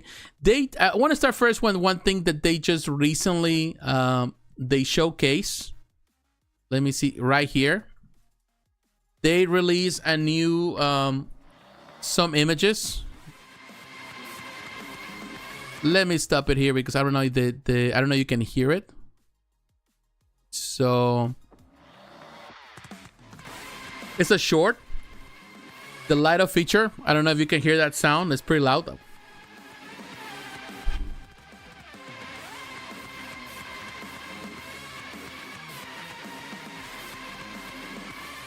All right, I just stopped it because I'm not sure if I'm gonna get demonetized if you're hearing that sound. I don't know if you can hear it, but I can hear it, and it's pretty loud. All right, so Ghost Rider premium format figure. There are some light up features that they were showcased for this. I will tell you this with. Let me go back. Maybe we can see it here. Ghost Rider. This is, of course, I don't know if I got the opportunity to talk about it last year when it went on pre-order. Of course, this Ghost Rider, we got this 6 scale diorama from PCS. I think it's priced up there. It's $1,200 for this one. We did not know that we have a light up feature. Yeah, I talked about it last year. It's $1,200, of course, with the ship and all of that. I think it's a fantastic representation. I still think that the XM Studios, it's a classic piece, a phenomenal piece, amazing piece. And of course, Sideshow needed to create its own. And looking at this one, it looks really menacing. It has the alternate portrait with the transformation. It's really cool. It has a lot of those flames. So it looks really nice. The best part of this, in my opinion, has been the fact, of course, as we saw with that video or whatever, is that they added this light up feature that was kind of very unexpected. Look at that portrait. That is super menacing. So in my opinion, the light up feature, as we have seen, because they got the translucent hellfire effect, that's initially was just the translucent effect. There was no expectation really of the light up feature. But now that we have seen this, and let me go back. Okay, I'm reducing the music now. As you can see with the light up feature now, in the face, look at that face, at the base, at the, the headlight, all of that, the tire, the flames. The chain itself has a really nice light up feature. Of course, I'm not sure how dark that room is, but I think this is a fantastic thing. And some people don't like light up features, they find it gimmicky, but in my opinion, this is the way you're supposed to do Ghost Rider. It is, and I think it's the best. Of course, not taking away from XM Studios, a phenomenal piece. It's still a classic. It's still a high-end piece, perhaps even better quality, more sturdy than this one. But in the end, I think Sideshow has done a fantastic job in bringing this piece, particularly in this celebration. They're going all out. They really kind of pulling all the stops on it. They're saying like, we're gonna just kill it and we're gonna do a fantastic piece. This could definitely be, if it releases like this, the way it is, could be a statue of the year, in my opinion. It could be a statue of the year just by the sheer size of things, by the technical aspects of it. I think they have done a terrific job with this piece. So looking forward to see when they comes out and what people are saying, but definitely this has potential to be statue of the year. Bottom line, once it's released and people are people are reviewing it, it just looks good. I think they did a fantastic job with it. Now, another thing that I want to talk about, the stuff that of course they have done, that Sideshow has done. I think we are in the right place. Oh, even Omni-Man is here at Sideshow. They also have it, not only spec fit, they have it here, which is cool. They have this hand solo and carbonite crystallized, kind of cool, just for the table, $700 if you want to. That's not bad. But I want to talk about, let's see if we have it. I saw they have this video reveal for Dazzler. I was thinking that Dazzler would go, for sale, but apparently it did not. So so let's see if we can see something there. If not, we're gonna go to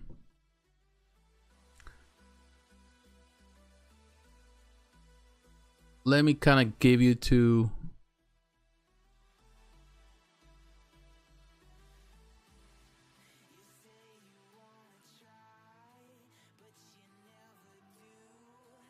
kind of hear. Okay, this is the video. I'm not sure if you're gonna be able to hear it. I'm gonna reduce the music. I don't want to be demonetized again, but this is the video where you can see this Dazzler. I think it looks fantastic. I think Dazzler looks amazing. It's just different. Of course, this is just a sneak peek.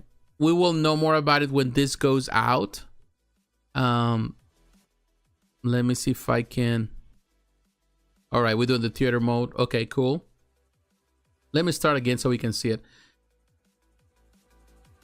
This definitely, I would say that what they're choosing to do with the pose, of course, there's some concern about stability, because of course there's leaning here, and Sasha's been suffering from a lot of leaning lately with a lot of some of those pieces that are more bold with the posing. It's a beautiful depiction of the character. She's happy, she's enjoying herself, doing all that stuff. She's, you know, like with the skates, very classic look. It looks really neat. But would I say that it's my concern is that I think another thing, the portrait, it looks very friendly and happy, but as I remember, I would have preferred to have a more serious portrait, to be honest with you, because that's how I remember from the original comics. I remember that face, a little more serious portrait, but she's happy, you know, enjoying herself. It's just the lean that perhaps it can be a concern. Of course, now this is going to be a pricey one.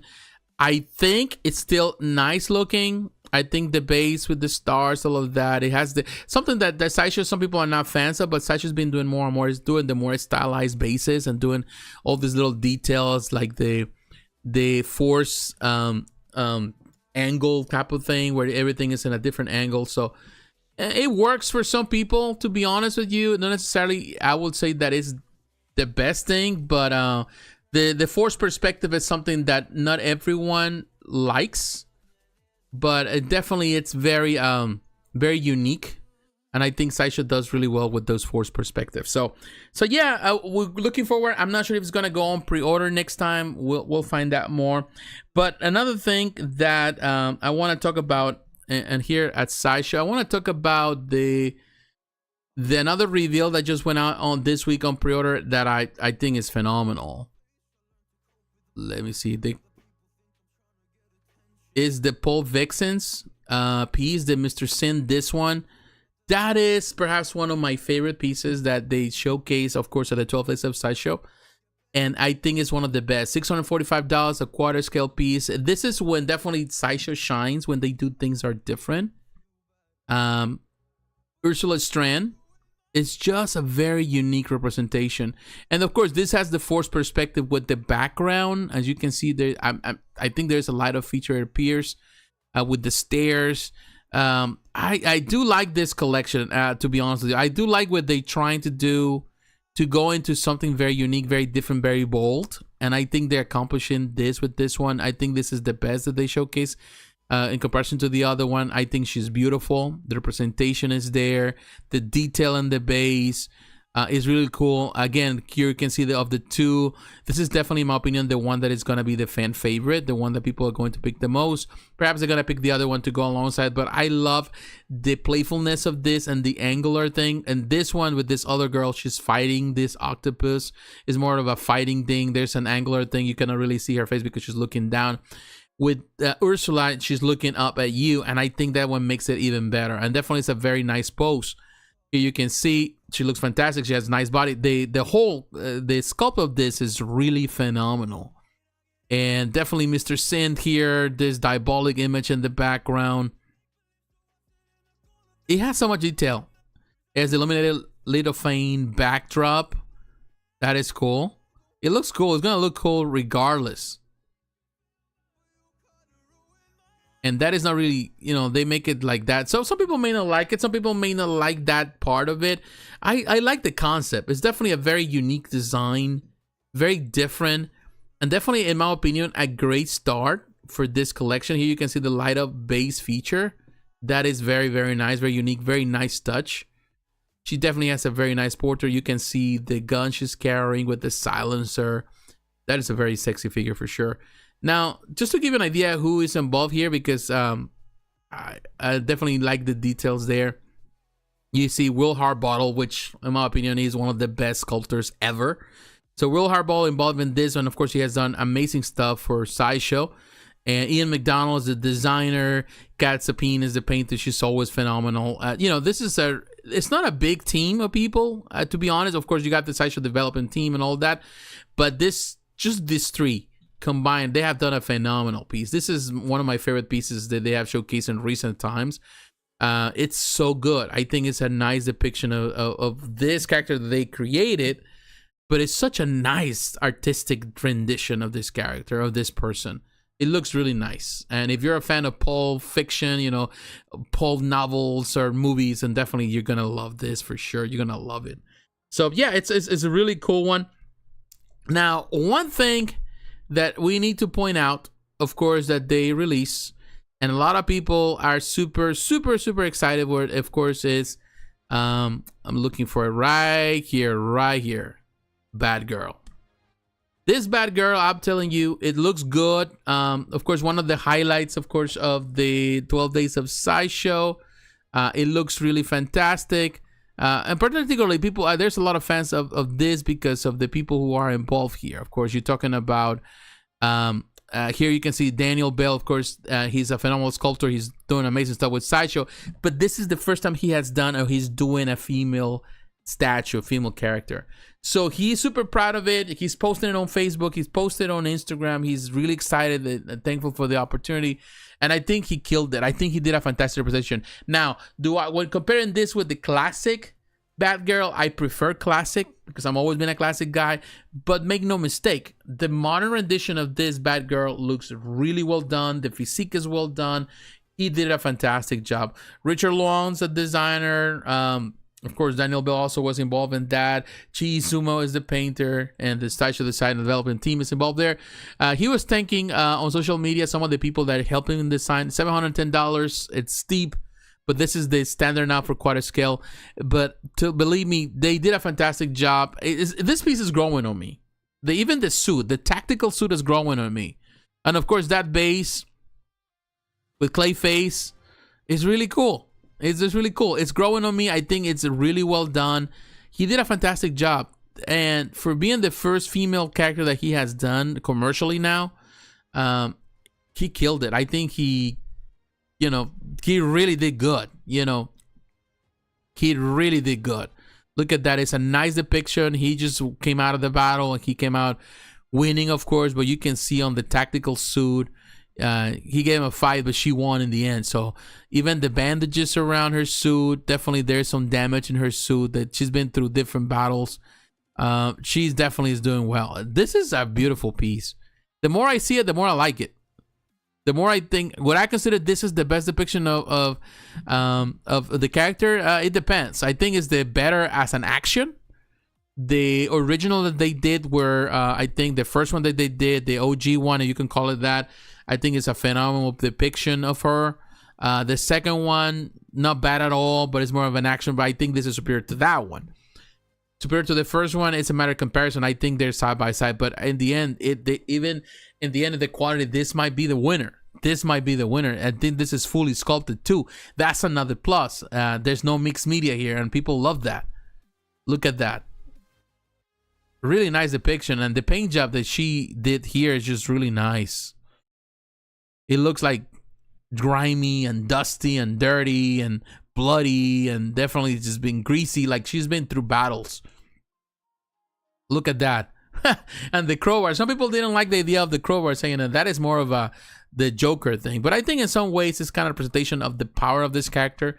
How this character, even in comics, has taken her power back. Of course, after everything that happened, with her, with the Joker. And definitely in comics, they have really portrayed her stronger. And definitely that portrays the strength of her. Of course, instead of beating the Joker, she beat up another character. But yeah, you get the idea. It's just trying to represent that. And definitely Clayface, base and the batarangs, that I just noticed that now. The batarangs, definitely, they created some damage. It is a really nice picked piece. Bell did a fantastic job. The team did a fantastic job. And they deserve kudos for what they have accomplished with this piece for sure. So it is a gorgeous piece. No doubt about it. Definitely Sideshow continues to kill it. Could kill it. And of course, you can see there's a lot more statues. And a lot of people doing a lot of things. All right, my friends. Let me take a quick break just for a few minutes. We will be back. Let me read if there are any comments. My apologies if I haven't answered any. Let me look at this. I love the Omni-Man, but decided to get that or the Daredevil from PCS. I don't know which one. Okay, so yeah, that's a tough question. Just wait a minute. We're coming back. I'm just taking this quick break for a moment. But we're coming back. We're going to talk about the next company that we're covering is Premium Collectibles, PCS. We're going to talk about the stuff, and that includes Daredevil. We're going to cover Daredevil and see what we see there. We're going to cover the Prime One Studio stuff. We're going to talk about Galaxias, and ultimately, we're going to cover Oniri Creations and their bankruptcy. So I'll be back. Just give me a couple of minutes, and we'll see what happens. Love the light up feature of the Batgirl. So also, does she have a light up feature? I didn't know she had a light up feature. She does. That is cool. With the base, with the eyes of the clay face, that would be awesome. That would definitely be awesome. I didn't know that, but if that is the case, that is super awesome. So we'll be right back. I'll see you in a moment, my friends.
Thank you, late night. I had to count on you, my friend. Thank you for letting me know. Yeah, all the blue of the Batgirl lights up because of her batarangs. Oh, that's cool. That is definitely cool then. Thank you for late night trip. I'm trying to collect 1/3, but I don't know about the portrait for Daredevil. Yeah, we're gonna cover some of that in a moment. You're a mute, JP. Thank you. Yeah, I just realized that, but I appreciate it. Thank you for letting me know.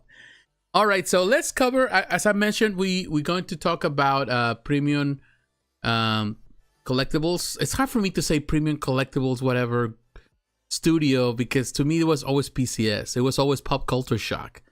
So I don't know. It's just hard to break the habit.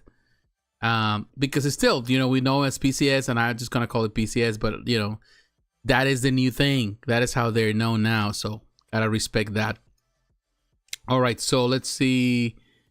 Let's go back to So we're here at Sideshow, so we can look at the PCS stuff. You can also go to the website, but definitely all the stuff that you do, the website directs you to Sideshow for the most part.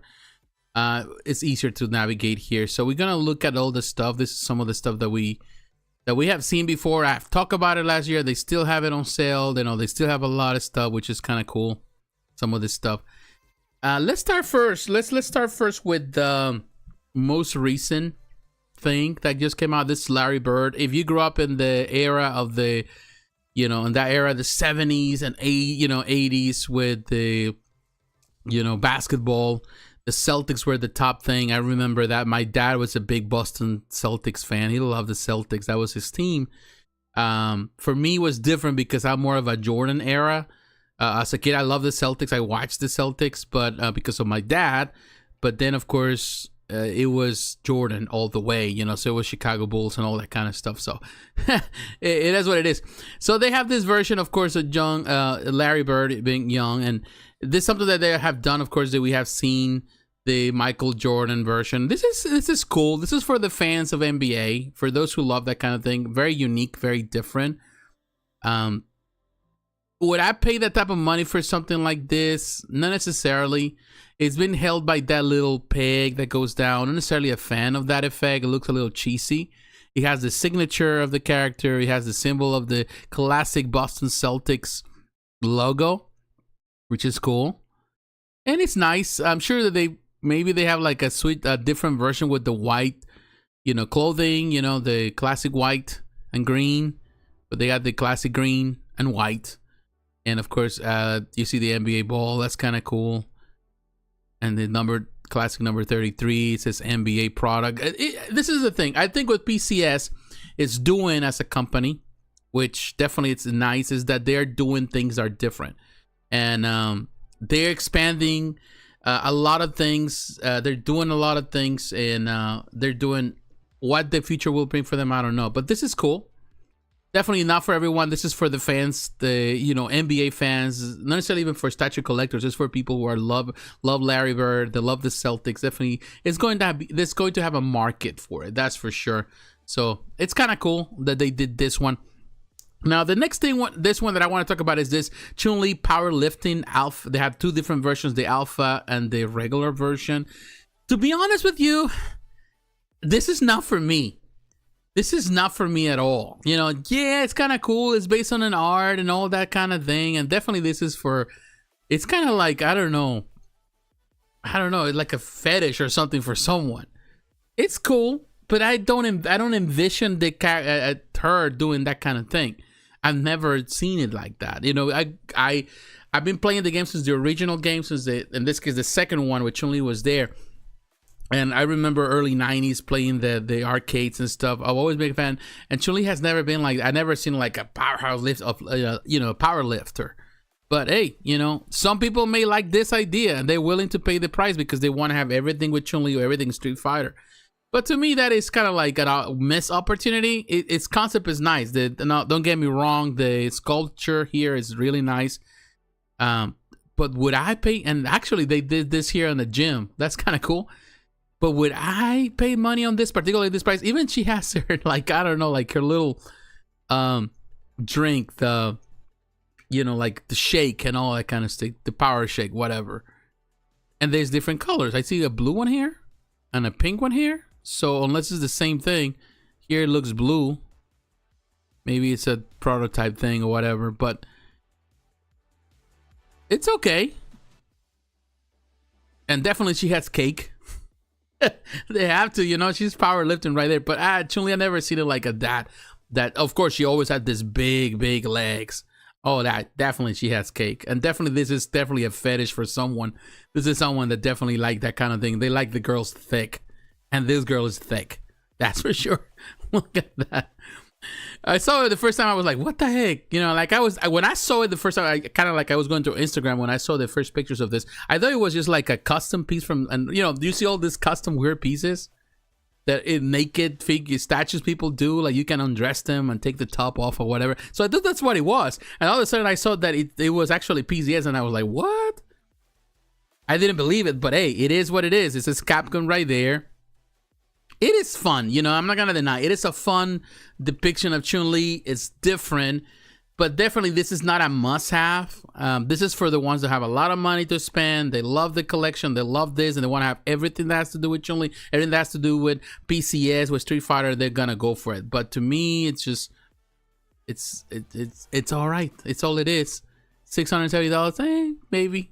If I had $670 to spare, then I go for it. But you know, $670 can go a long way for the things that I do, for all the collectibles that I'm looking forward to. So yeah, it's cool. There's two different versions, two different colors. I think the original is fine. The alpha has the alpha colors. Let me see. We can see the difference on the alpha. It has more of that, you know, the clothes that she was using on the alpha. I think the white one is better. The regular one is fine. And I'm sure some people will have enough money to buy two, because there's always going to be the crazy wackos out there that they're willing to pay more than that for two things. Not saying that maybe some of you like it. I'm trying to insult you here, but it's cool, you know, like it's different. But again, not my cup of tea. So I don't know. This is some of those situations where it's hard to determine exactly what they're doing. All right, so we look at that one. I want to look at another quarter scale. While we're doing the quarter scale stuff, before we get into the 1/3 scale, you can see right there Michael Jordan, really looking cool. $780, and of course you got Guile Deluxe. So of course they already went on pre-order, if I'm not mistaken. They did before. Matter of fact, well, I have it here because you have also these little 110s, which are really fantastic, and of course this Wolverine looks really neat. Well, I have you here. Let's look at Jordan. Let's go for Jordan because you know I haven't had the opportunity to really talk about it. And definitely, if I have to choose between this and Larry Bird, I definitely would go for Jordan. Again, the only thing I don't like is that he has that little, you know, bar thing, that peg. That this one is kind of hidden a little bit more. It's kind of cool. It has the classic number 23, the classic red Chicago Bull. Now the portrait, and this is the prototype. The portrait might need some work, man. It might. There's something that makes sure that it's actually, because when you look at him, it looks like a cosplayer in some way. Like someone's cosplay Michael Jordan rather than him. But yeah, that might be just the angle of the picture of the prototype. I like the design, the Chicago Bulls, you know, design. Yeah, it's more of a younger version of Michael Jordan. This is a little younger, as you can see in his face. So yeah, there's some of that, but still some of it doesn't seem right. Some of it looks fine, I think, from certain angles. Maybe it's just my impression based on the pictures. Nice paint job on the skin. Definitely the outfit looks like that, like very well done. The detail on the trunks, the Air Jordans, all of that, really cool. Yeah, that is definitely a cool.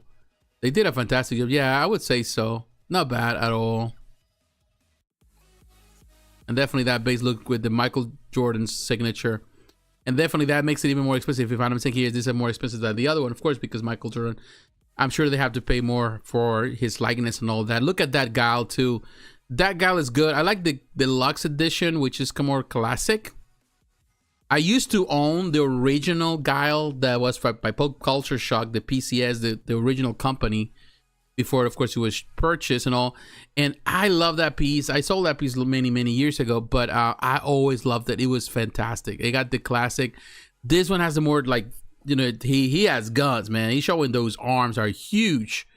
And maybe it's an improvement over the other one, but that one back then, it was perfect. And still, I think up to this day holds up really pretty well. It's really nice.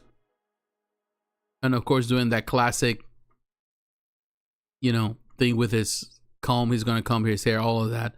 It's a nice picture. It's a nice piece. Really nice depiction of the character. Really well done. I think it's fully sculpted. I don't see mixed media on it unless he has the pants being mixed media. But it looks really good. They did a really nice job with this one. Let me look at the details here. It's all polystone, so it's all sculpted, which is even better than the mixed media they have, though, the originals. Very nice. So 300 pieces, I think it's a good piece. They also have this other version, which is this collector edition, which is different. Very unique. I like the beard, the goatee. Very cool. Man, he has some huge hands. Kind of nice. Really very interesting, very unique depiction. Variant. It's not just a swap of color, it's a variant, and that is very neat. So yeah, I would say that it's something very unique that they're doing now. Of course, you see all the stuff that they're doing also based on the, and I'm definitely interested on this little ones, 1/10 scale, based on the Marvel versus Capcom stuff. Really looking forward to get some of that. I like this one. They got the classic edition. I think you have to go for this with the big eyes because that is the best version in my opinion. Now, of course, let's go to another quarter scale, and I'm going to point out this Dejah Thoris. There's two versions. There's the regular version, or collector's edition, as Sideshow calls it, and then you have the deluxe edition, which has the Martian in the background, the Green Man. Would I say that this is the best depiction of Dejah Thoris? I say no, because I think the one that previously was done by Sideshow, that is, in my opinion, one of the best, if not the best depiction of Dejah Thoris. Also, they did this one recently where PCS, the one that she's, you know, with chained to that big tusk. That is another one that is really nice. But this is another area and aspect of the Dejah Thoris that is very playful, and of course it really follows the trend of the, you know, the books, but also the comic book. If you read the Dynamite books, and it kind of plays that, and I love the Dynamite books. I read them all. I have read all the Dejah Thoris stories, all the you know, all the Carter books, all that kind of stuff. So it looks really neat. I think, and looking at the price, of course, when you look at it, it's expensive. It's $1,260, it's almost $1,300, but it's because there's so much on this. And look at this, and you actually can remove this other, because secondly, there's two statues here. This one, who is tall, he can be the guard in the background, or you can just have her by herself, or you can put it on the side. You can do a couple of things. The way you want to display this piece, it gives room for that, but I think it looks really fantastic that way. I think they did a fantastic job with him, and just his name skipped my mind. He's a friend, of course, of Carter, but look at that. It's pretty high, you know, 27 inches is tall, 23 wide, and 17 in the depth. So yeah, it's gonna require a little bit of real estate for it. Very nice display. Again, it's a nice depiction of Dejah Thoris. She looks like a younger version, a little more younger than what she normally looks sometimes. Still very well done. This is a piece that definitely, when I saw it, I said, oh wow, this is different. This is very unique. The flames, that's one thing that I might not be so crazy about. Maybe a lighter feature would actually make it look even better. Again, you can display them this way too. That's another option. So technically, you have two pieces in one, which I understand. Yeah, that could work. That could work. Or you can simply go with the collector's edition, which is just her. This is just Dejah Thoris by herself. It's the same as the other one. Doesn't have the other statue. It's a beautiful depiction. Definitely nice paint job. Beautiful eyes. Very different. The interpretation of Dejah Thoris. There's so many different versions, but definitely the one that Hardbottle did for Sideshow, that to me it's just magic. That is a really nice piece for sure. So yeah, it's really cool. As we can see here, Dejah Thoris looks fantastic. You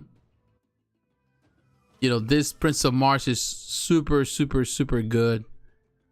All right, so that guard in the back, definitely just to animation. Tark, that's the name of that guy. I was trying to look at the name. Tark looks really nice. He looks nice for sure. So yeah, this is another piece that I would say that, in my opinion, they killed it. Now I want to talk about now going into the 1/3 scale. First, I want to talk about Leonardo. This is Leonardo. There's two different versions. We go for the deluxe version, which is the one that technically has everything. In my opinion, is like, why go for one or the other? I think the deluxe version is the one that I think has something different. Maybe switch out parts. I might be mistaken. It says, or it might be a different pose. I'm not sure here. We're gonna read it in just a moment. But here, the deluxe is this one, and then the collector's edition is limited to 500 pieces. The deluxe is 350, so it's even more limited. Let's see what it comes with the deluxe version. It's the same price. But of course, this is by the Kucharik brothers. They're the designers of this piece, and I'm telling you, they have done a terrific job once again with this collection. It's looking fantastic. This is a really nice pose for Leonardo. Looks really neat.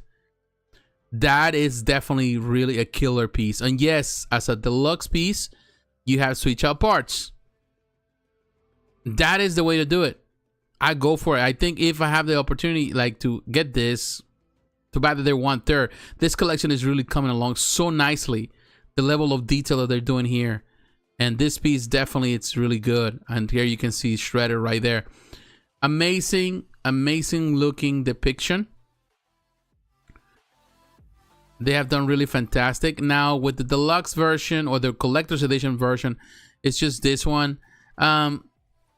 It's fine. Either way, you still get a good deal, but I love the way he's pointing on the deluxe, with the other ones. I think it's just because he has a swap out parts. That's what I think, unless there's two different versions with two different poses. It's still, nice piece, nice paint job, nice detail. Let me make sure. If not, you can correct me here.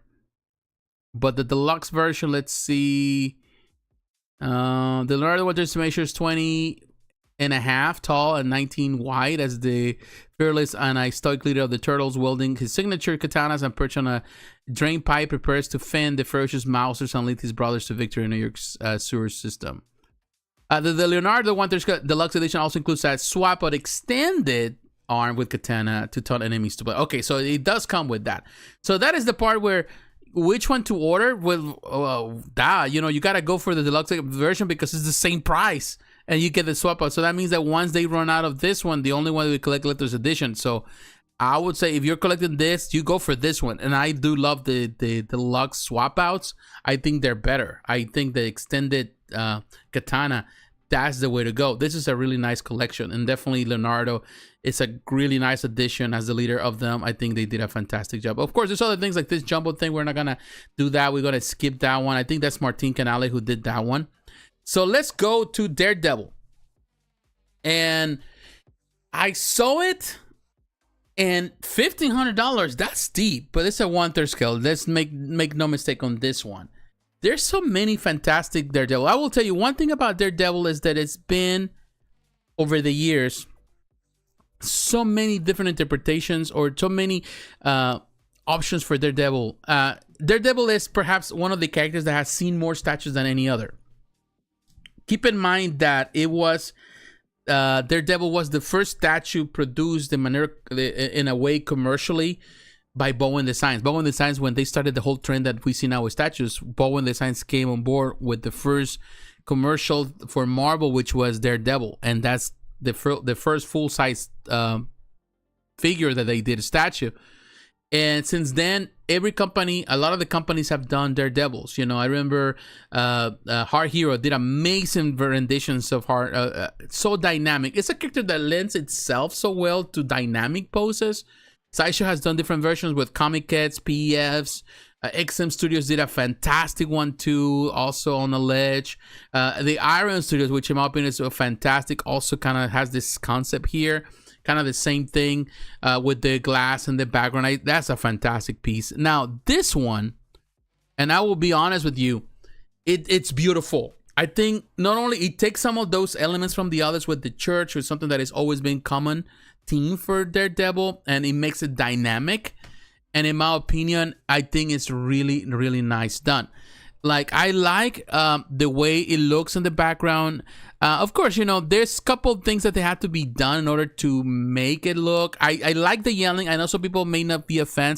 I was at first, from some angles, not really liking it. But the more I see it, the more I feel that it's a very brave, very strong depiction of somebody that is about to fight. That is the difference, I would say, even when you compare it to Omni-Man. I like Omni-Man, but I found that in this battle, he's so stoic and serious on the original portrait. I wish there was one, though, he's yelling and screaming. I wish they had that. Now, this one where Daredevil is screaming that way, the whole church thing, it's really nice. Some people were pointing out, they were complaining, saying that the dimensions were inappropriate, that it was too small, that window, that the hole was too small. You know, they have to take some artistic liberties in order to make... They're trying to portray a point. They're trying to make a point that something happened by giving you an angle, but they're not going to make it like all accurate, because sometimes then you're going to lose some of that effect, and it's going to be such a huge piece. So they're not trying... All companies, when they do this type of depictions, they take liberties. They try to make some of dimensions, some things in the background look smaller, and also to get kind of distance space, or at least to give some type of perspective. And the perspective is that he is actually has more distance between the window. From the front, you can see that the perspective kind of makes you look like he is actually closer to you than he is to the wall. So that's what they're trying to do here.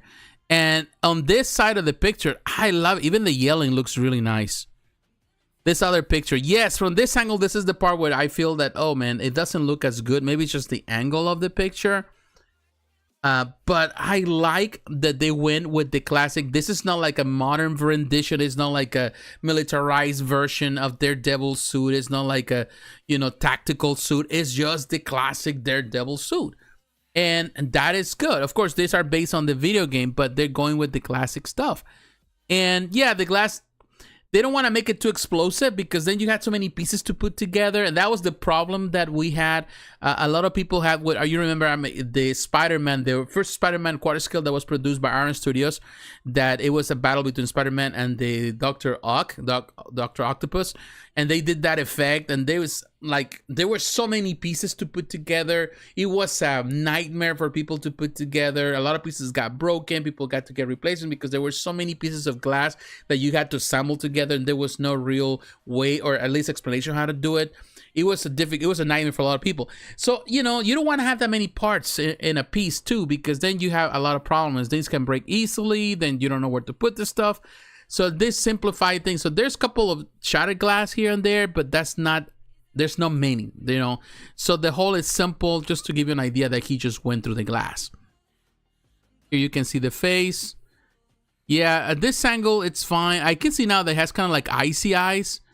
It does remind me a little bit, when I look at this depiction, kind of gave me some idea of some of those posters or some of the art prints that were done by J. Scott Campbell. Of course, this is not based in J. Scott Campbell, but the way that the mouth is and the way the position is and even the pose reminds me of one of those art prints or special covers that he did at some point. And I do have one book somewhere where I have all his art, so I can see that.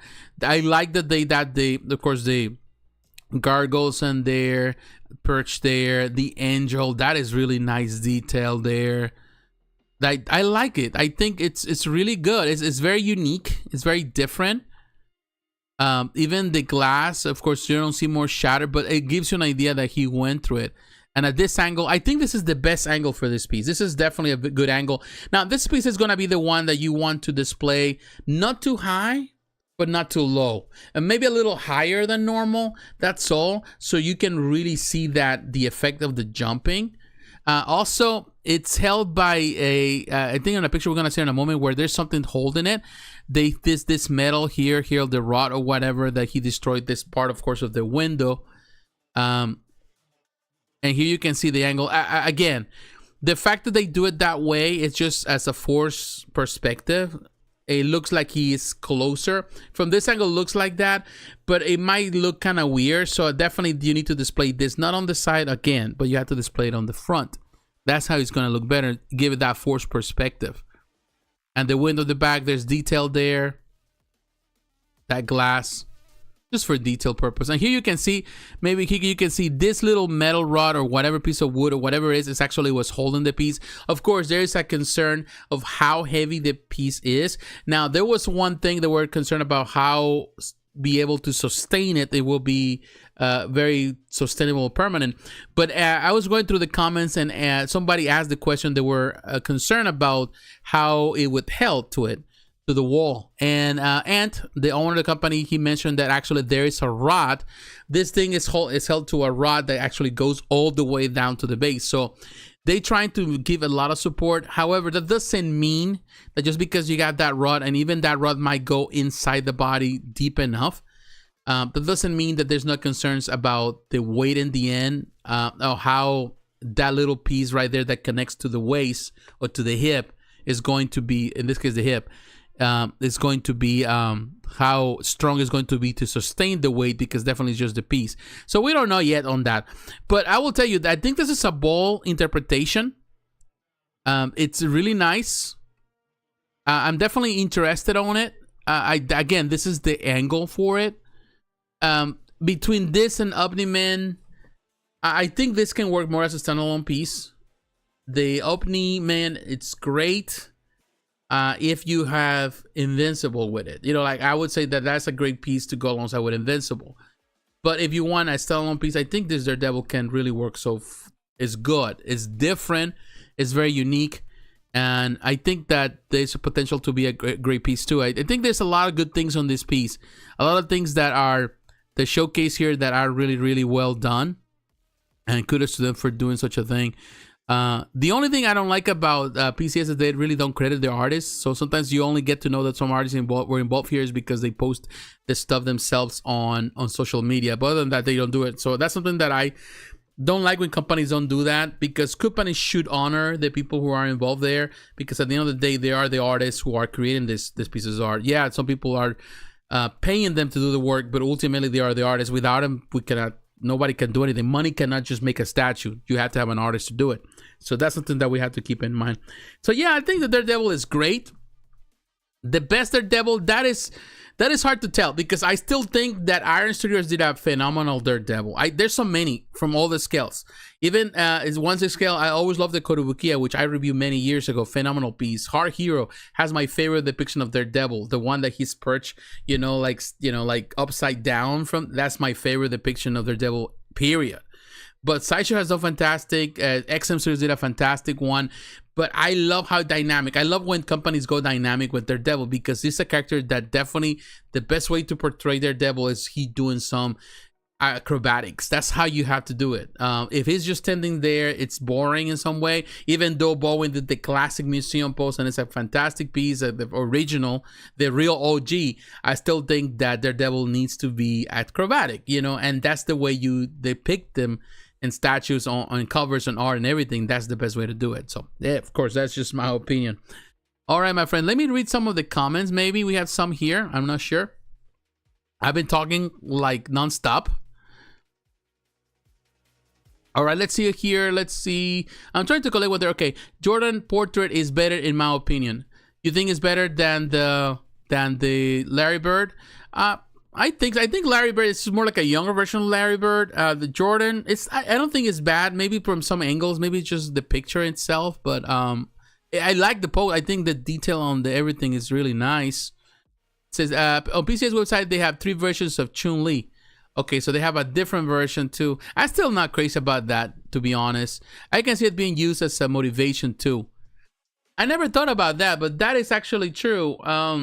Yeah, why not? You can have that in your gym and just have Chun-Li there. It's not a bad piece, definitely. If it's for those who can afford it and have a particular gym, they want to have something, they are into powerlifting, then definitely why not? Go for it. It's not a bad looking piece. But definitely, if I have to choose between other options, I would go for classic Chun-Li. But that's just me. I just wish Daredevil was a little more straight, so you can see his logo more. That is a good point, and like I was mentioning, the way to display it will be to kind of lift it a little higher so you're able to see it more. I totally get it what you're saying, because eye level it's like he's gonna be looking down, so you're not gonna be able to enjoy it. So definitely you have to have maybe a little higher. The whole display mat to be probably above your shoulders or around your shoulders, or around here, your chest level, so that display, because it's a 1/3 scale. So I think at chest level and then up, and then you can see it where you can see his face coming, looking at you, coming not too high, but enough to be close to you, then definitely it's gonna work out. But that's something that you have to work with your display. At down you, like lower than you, it's not gonna work out so good, because you're not gonna be able to see, like you said, the suit. You're gonna be able to see his face. You're gonna be able to see much beyond just the top of his head.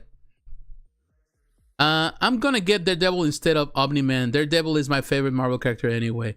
I think that is the right choice. Omni-Man is not a bad piece, but I think Daredevil is a phenomenal piece. I personally love Daredevil. If I have to choose, I would go for Daredevil. If you're a 1/3 scale collector, go ahead. If this was like a 1/6 for me, then definitely I would go for 1/6.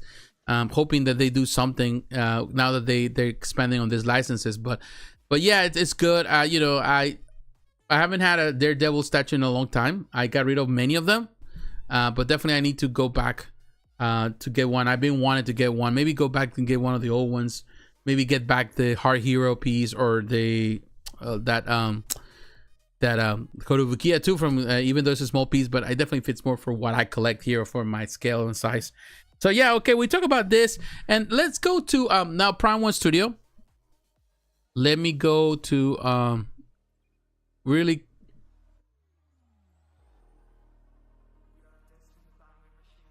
All right, this is Batman Murder Machine.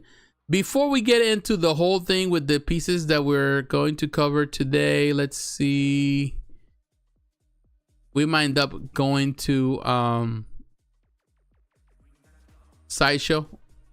No, we'll skip it. I want to talk about 3 pieces first. There's 3 pieces. There's a couple of things. You got John Constantine now on the wait list. But I want to talk about these pieces that you have here. I want to start first with Poison Ivy.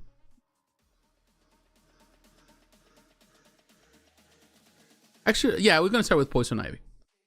Now, Poison Ivy, this is one piece, of course, that was on hiatus, or it was canceled a long time ago. They said that, for what reason, F or Y, something with the factory, they couldn't do it. I remember that. To be honest with you, I've never been crazy. I know some people are fans of this version of Poison Ivy. I've never been a fan. I think there's so many better Poison Ivies out there. I like the game. I played the game. I think it's a great character there. Of course, it's another of the villains you have to confront, another of the boss battles, all that kind of stuff. But to be honest, I never was crazy about that depiction. And to be honest, in some way, I'm not impressed by it. And the fact that even after all these years, they decided to revive it, even though this line is already dead, it's already been dead for a while. They haven't really produced anything with it, because they move on to, in this case, to what is the Dark Knight's Metal, which has been the DC license that or the collection that they kind of follow up with it, because this is the original collection that they had. And of course, they are going to produce some other pieces that they are revisiting, and they're doing some new versions of those things. And I'm all for it. How much reception can he have? And it's hard to tell. Definitely you can see it reflected in the numbers. I think it's more an experimentation that they're doing. Maybe also because they produced them all. They already had they were far gone into the process of this piece. Ultimately, they invested money.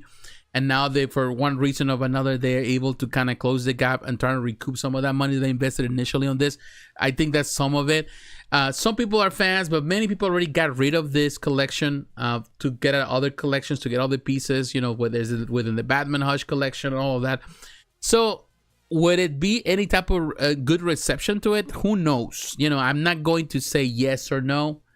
I'm sure some people are going to do it. I've seen the reception. People are happy that it's coming back. Some people that held on to this collection, they're going to be satisfied and they will add it. But it's okay. It's more expensive than, $1,600, more expensive than when initially went on pre-order. So it's not cheap. But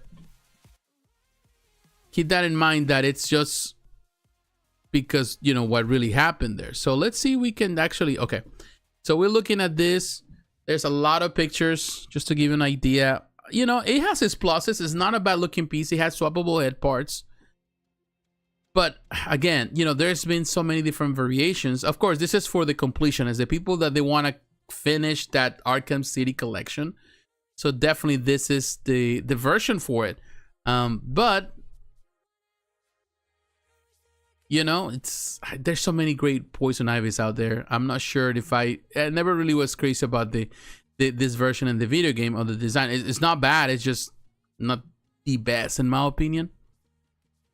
But make no mistake, when we're talking about Prime West Studio, what they do, the level of detail they add, it's just excellent. It's on another level for sure. Look at the detail, the paint job. So, and in so many ways also, it's important to point this out. That is good because sometimes, you know, you hear a lot of these people, a lot of even YouTubers, a lot of people that they are in the community that they just there to produce content, you know, reality. That's what they do. That's all. Every time there's something, a gossip to talk, they're gonna make gossip and they're gonna talk about it. And, you know, I respect people for doing that, but at the same time, sometimes I feel that people, they just go bonkers trying to make content and trying to use some things to create some type of controversy just in order to take advantage of it. That's just the way it is. So I try to stay away from controversy. I try to stay away from trying to create fear mongering here. But, you know, sometimes, you know, like we've been hearing lately a lot in social media, or I hear a lot, of course, when I'm, you know, and when you go to Facebook and all, people saying, oh, at the end of this industry, it's here, you know, companies are not producing, they're not selling, they're canceling stuff left and right. There are a lot of factors where people cancel companies, but this is a sign that if in this case, Prime One Studio can simply go back to the drawing board and actually bring back some of those cancellations in the past. Maybe they put it, they were not fully canceled. They maybe just were put on standby because, you know, there were a lot of factors at play. So that is good. You know, it means that, you know, that's a sign that things are not as bad as people make it sound. You know, that the companies are willing to spend the money, that sometimes they'd rather put something on the back burner for a time, but they will come back to revisit if they got the opportunity. They're looking for the things that are more profitable. And that is a good sign that there's business, that the companies, their customers purchasing, that they're selling their product. Yes, there's always going to be challenges, but the big companies that they have the dough for it, and Prime One definitely has the dough for it, they are the ones that survive the most. So yeah, I would say this is not a bad sign. I'm glad for those who are going to be able to get it, that it's finally open, and it opens the door for other pieces that have been canceled in the past to be revisited again at some point, and for people to own those. Now, the most recent one is Murder Machine, of course. This is the Dark Knight's Metal. This concludes technically the Dark Knight's Metal collection. And sorry for that. Oh yeah, I'm talking too fast. There's the deluxe version. There's the regular version, which, you know, it's $1,500, but we're going for the deluxe. We're going all out. I am paying for it, but so we can take for the most expensive one. Now, this is limited to 350 pieces. Has the swappable head parts. This was showcased, I think, was sometime last year, early last year, or even before it. A lot of people were anticipating it. It was kind of delayed, but now it's out. Some people are excited.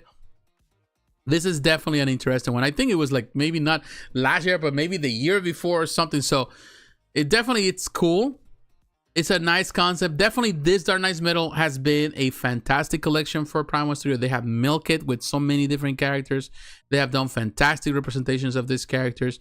There's a big fan base out there who collects everything here. And of course, it has all the LED illumination, swappable parts. They look fantastic. That base, man, looks amazing with those details and light up features and all. It's tall. That's a tall piece. But Murder Machine looks fantastic for sure. There's 100 pictures here. So this is definitely not for the faint of heart. I like the different portraits. And I will tell you, I'm not necessarily a huge fan of the Dark Knight's Metal comic book. But it's amazing how, you know, I love the art of Greg Capullo for sure. And definitely Snyder knows how to write those stories, Scott Snyder. But really cool. Man, look at the different angles. It's cool. I know, again, this is not something that if I was collecting this, I will just, oh my God, you know, like this is the best on the collection. I think there's other pieces that have really blown me away in this collection. I think this is a fantastic representation of the character. But what I'm saying is that, you know, it's just clean. It's perfect. It's really well done. And just with the quality of Prime One Studio and that base, I think that is just a nice touch. Look at that. That is what Prime. What I like about Prime One Studio is that when they do this, they go all out when they do the representations, the detail, the artistic vision that they represent. They're not afraid to do those bases. And yes, sometimes we can complain about the bases feeling too big or whatever, but I think they just play so well in the way they do it. They're just fantastic at it. So it's a nice representation for sure. Now I want to as we have here. Now, coming back to one last piece from Prime One Studio, I want to talk about T1000. This is definitely another great piece, in my opinion. Also, collaboration with Blitzway. It looks phenomenal. It's just a beautiful piece. The deluxe version is $1,700. The regular version is $1,400, $300 difference. If you're talking about that type of money, then go all out with the deluxe version. Only the 500 pieces for this deluxe, and let's go there. This is really well done.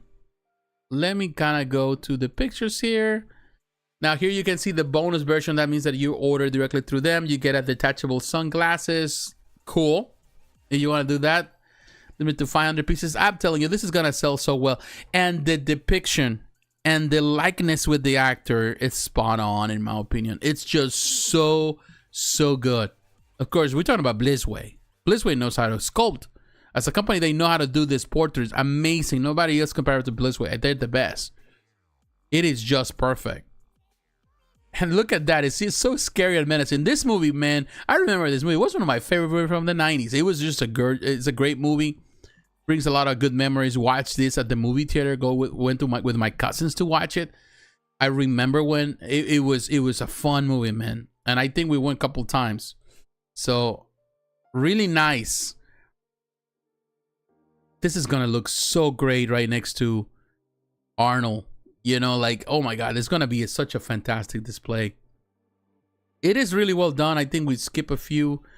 Yeah, I think we went too fast, maybe. Or yeah. Look at that. This picture is not so good, but look at this one.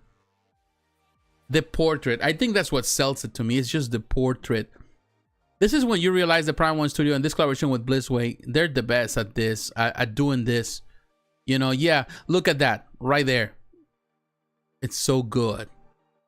Man, it's so good. This is how you do it. The ultimate museum representation of something, man. Look at that. Look at the hand. Nice dimension. So yeah, I will tell you this. This is a really nice depiction. Really nice base. He does have some light up features that we can see.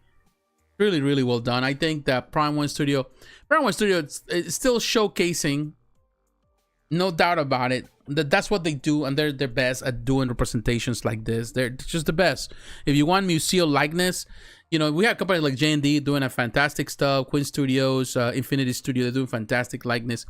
But when you want to look at this fully statues and this scale, whether it's 1/3, even quarter scale, I think they're just on another level. Prime One Studio is always on another level for sure, and that's what I love about this company.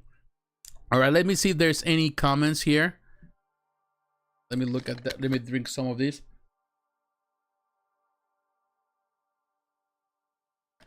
Yeah, again, if you're watching this for the first time, or you're watching and you like this, please do not forget to leave a like. Let me know. Support the channel. That really helps me to promote these videos and to promote my channel for sure. All right, let's see. On the PSS website, they have a version of Daredevil with his mouth closed for a different portrait. I didn't know that. I like the one with the open mouth.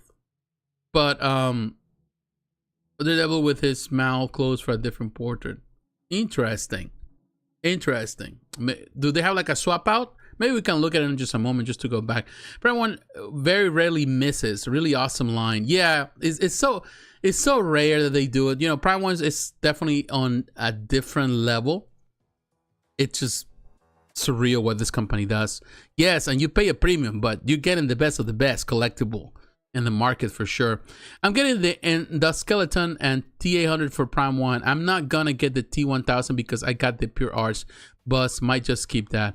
Yeah, Pure Arts. Yeah, it's not a bad one. Yeah, it's a good one. Yeah, this one is good. Maybe down the line, but yeah, it would be nice if you ever have the chance. You know, like side by side, they would be perfect. But yeah, I think this is more as it goes more as a companion piece. That the T800 is the most, in my opinion. That is the must to have if you want to have something. For, you know, if you want to have something for Terminator 2 from Prime 1 Studio, that is the one that you need to get. And if you add other things that just there's add-ons, you know, they're companion pieces. This is a companion piece, not a standalone piece, in my opinion. But of course, everyone is different. But I think that most people are gonna go for T800, and if they get the chance, they'll get this one to go alongside it. All right, let me while you're doing that, let me kind of go back to Prime 1 Studio. No, sorry, no. PCS Collectibles.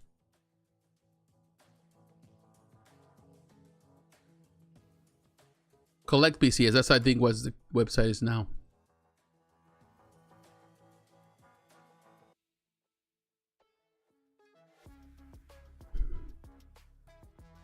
While I have you here, okay, so we have the website.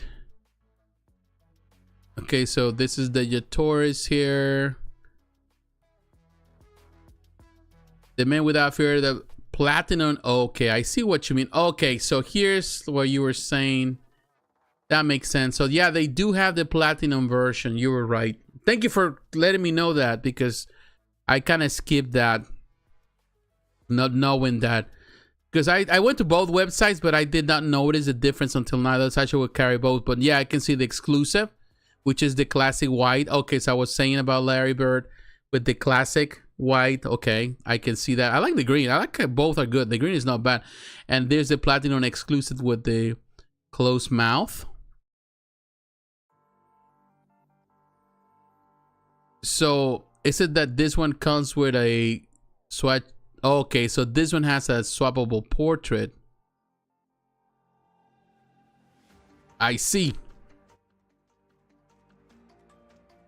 Yeah, exclusive swap out portrait. I see. Thanks for letting me know, man. If not, I would not known.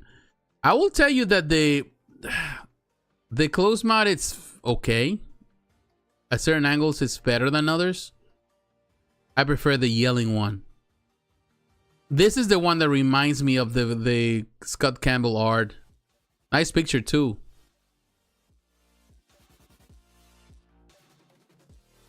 Thanks for letting me know. If not, I wouldn't notice that. I noticed that, of course, on the photos, but I never really noticed when I was just going through Sideshow.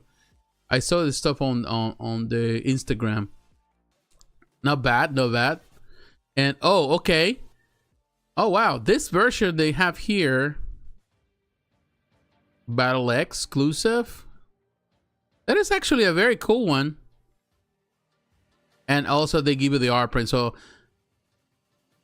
even his cell phone is there. What? He has a cell phone. And it comes with an art print.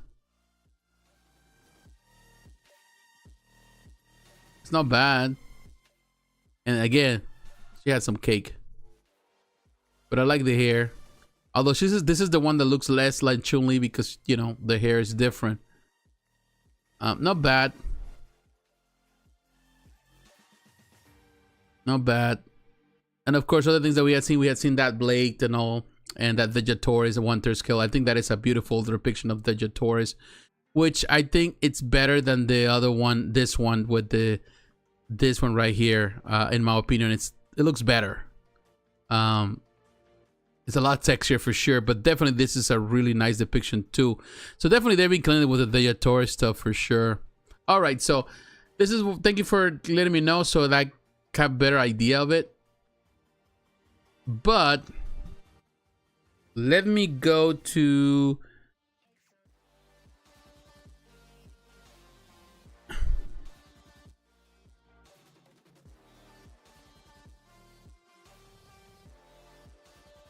let me see if we can find this company. We're moving up to something that I definitely want to present. This company is based in Hong Kong, Galaxias, Hong Kong, and I want to talk about this piece. Let's see. This company is new. They're doing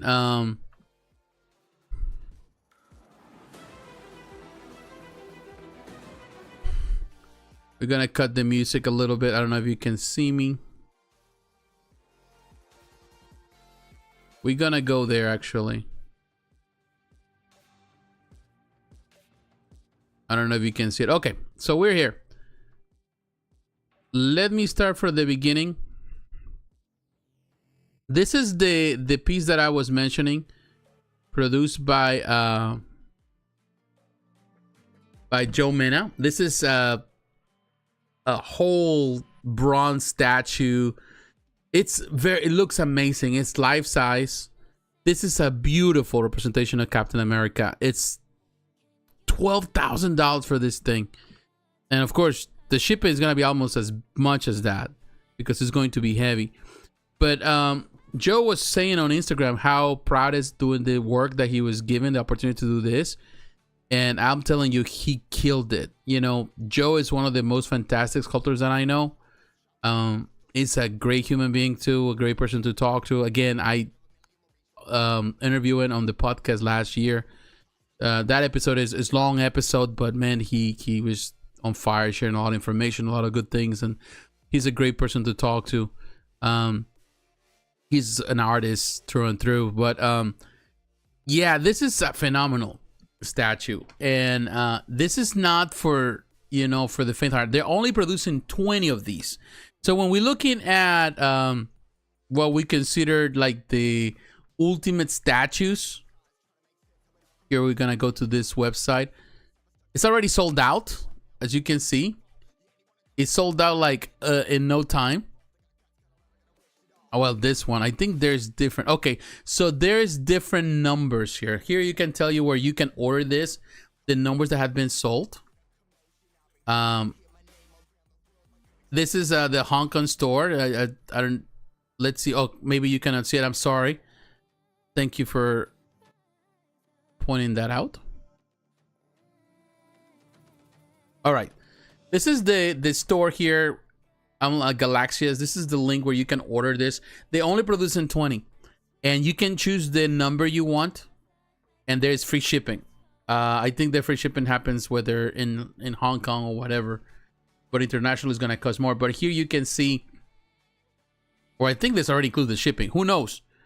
But look at the numbers, and there's 20 at $12,000, and number one is already sold out. You got number two. You can actually choose the number you want. This is just amazing. Number 7, number 8 is sold out. Number 9, number 14, 15, 16. So there's still one. Let me see. 1, 2, 3, 4, 5, 6, 7, 8, 9, 10, 11, 12, 13 more to go. So they have sold so far. You know, this is not for everybody. Of course, this is for the ultra rich, all the people that don't really have too much money to spend, and they're willing to spend for this Captain America. But it is such an amazing thing that they're doing here. I am definitely happy to see it. If I ever have the money for something like this, I will definitely go for it. I don't, but this is to me the ultimate representation of, in this case, of this character. So let me go to Instagram. Let me see if I can see Joe Mena.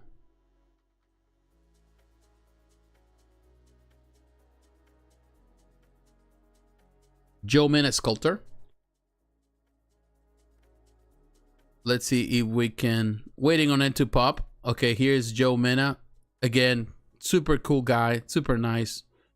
Here's talking about the work that he did. I don't know if you can see it. And of course, Mufisal Mukhtar is also a partner and make the adjustments. He worked with him. Mufisal, of course, it's the owner of Handmade Objects. It's another great sculptor as well. He has done amazing work. But here you can see the stuff that Mufisal has done. So he helped him. They did work together into coming with everything. They're phenomenal sculptors. Every time I love the art that they do. I love what they do. I love their fantastic designs. Joe is a traditional sculptor, but also digital sculptor. Mufisal is more of a digital sculptor. But keep looking at this piece. It says, was my partner in making the final adjustments of this epic and groundbreaking limited bronze edition by the fearlessly daring Galaxias HK, I'm sorry, Hong Kong, who is elevating collectibles to museum-worthy fine art, meaning their vision, not my work. In a way, no premium collectible company has. Bronze will endure for millennia. They brought an ancient craft to modern medium. It's amazing. I've been given permission to show renders, and I'm working with my Galaxias friends to prepare them. I entered this business with a Bowen Designs Mephisto, a fantastic piece. At first, in its own way, I begin to close the door of my collectibles career. Something that he mentioned on the podcast, that he's just moving on from collectibles. But I think he wants to go with a bang with this, and he's happy with that. With another first, and forgive any sense of being immodest. Those of you who know me know that it's not me. I'm just honored to be part of this. It's an awesome bookend to a gift of a career. I will always have food in the door, but it's closing on all of us these days. Surrender soon, and thank you for the warm embrace of our efforts here. So I read it kind of fast. Sorry for that, but it's just amazing. I love Joe. I love what he does. I'm super glad that this is being pre-ordered. This is a fantastic depiction. You know, there's always gonna be collectibles. I was just recently going through some comments on Facebook where people were saying that, sorry if I did this here. Okay.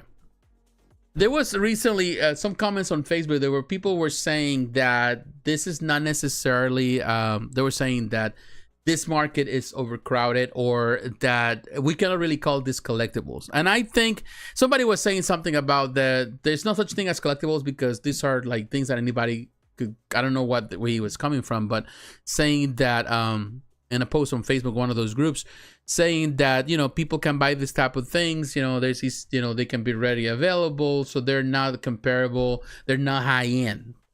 But I think there's some misunderstanding, because high end, at the end of the day, high end it means expensive. That's what it is.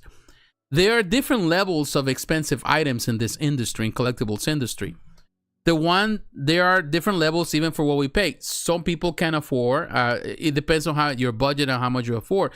There are things that I can purchase, you know, and they're expensive for me.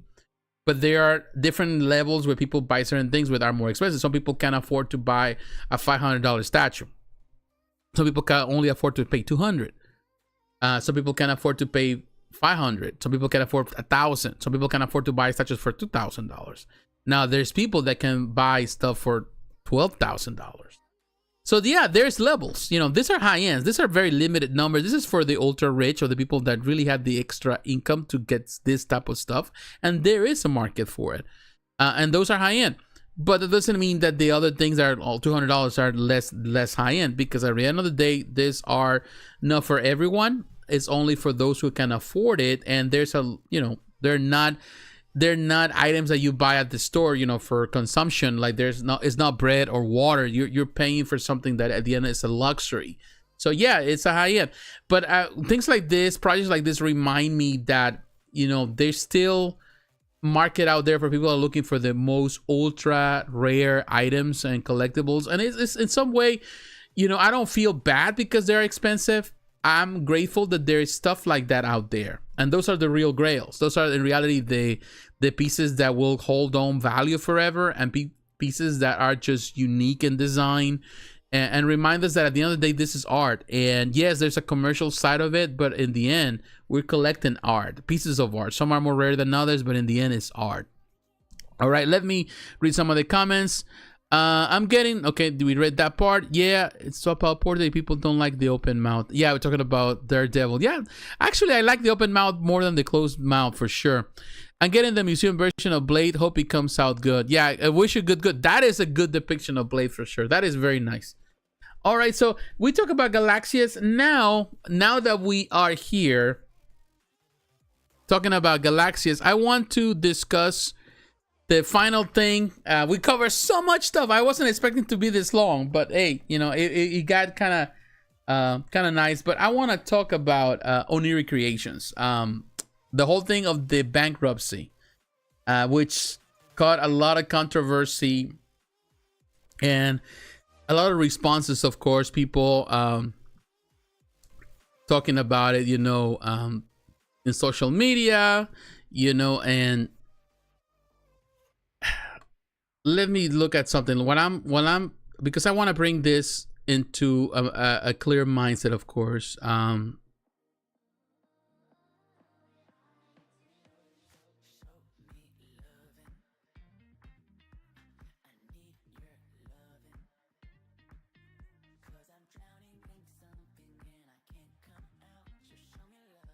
Let me see if I can bring it to you. But I want to say again, thank you very much. I want to talk about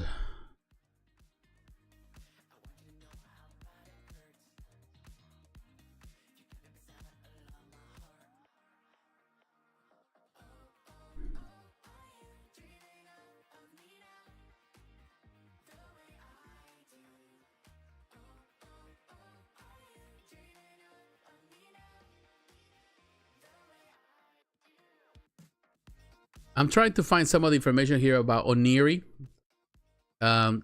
Just bear with me while I'm trying to get this stuff.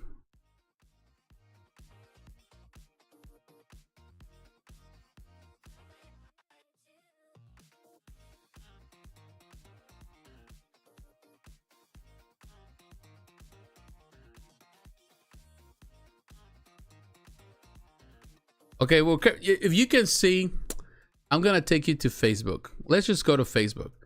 Because here's where you can see, since the whole thing with bankruptcy happened with Oniri, there's been so many different retailers talking about it, of course, trying to appease the consumers. They were doing that. They were talking about, of course, there's a lot of fear mongering and a lot of fear, which is understandable. Even, of course, people making videos, as you can see right here. The Batman statue collector really posting it everywhere, trying to use the opportunity to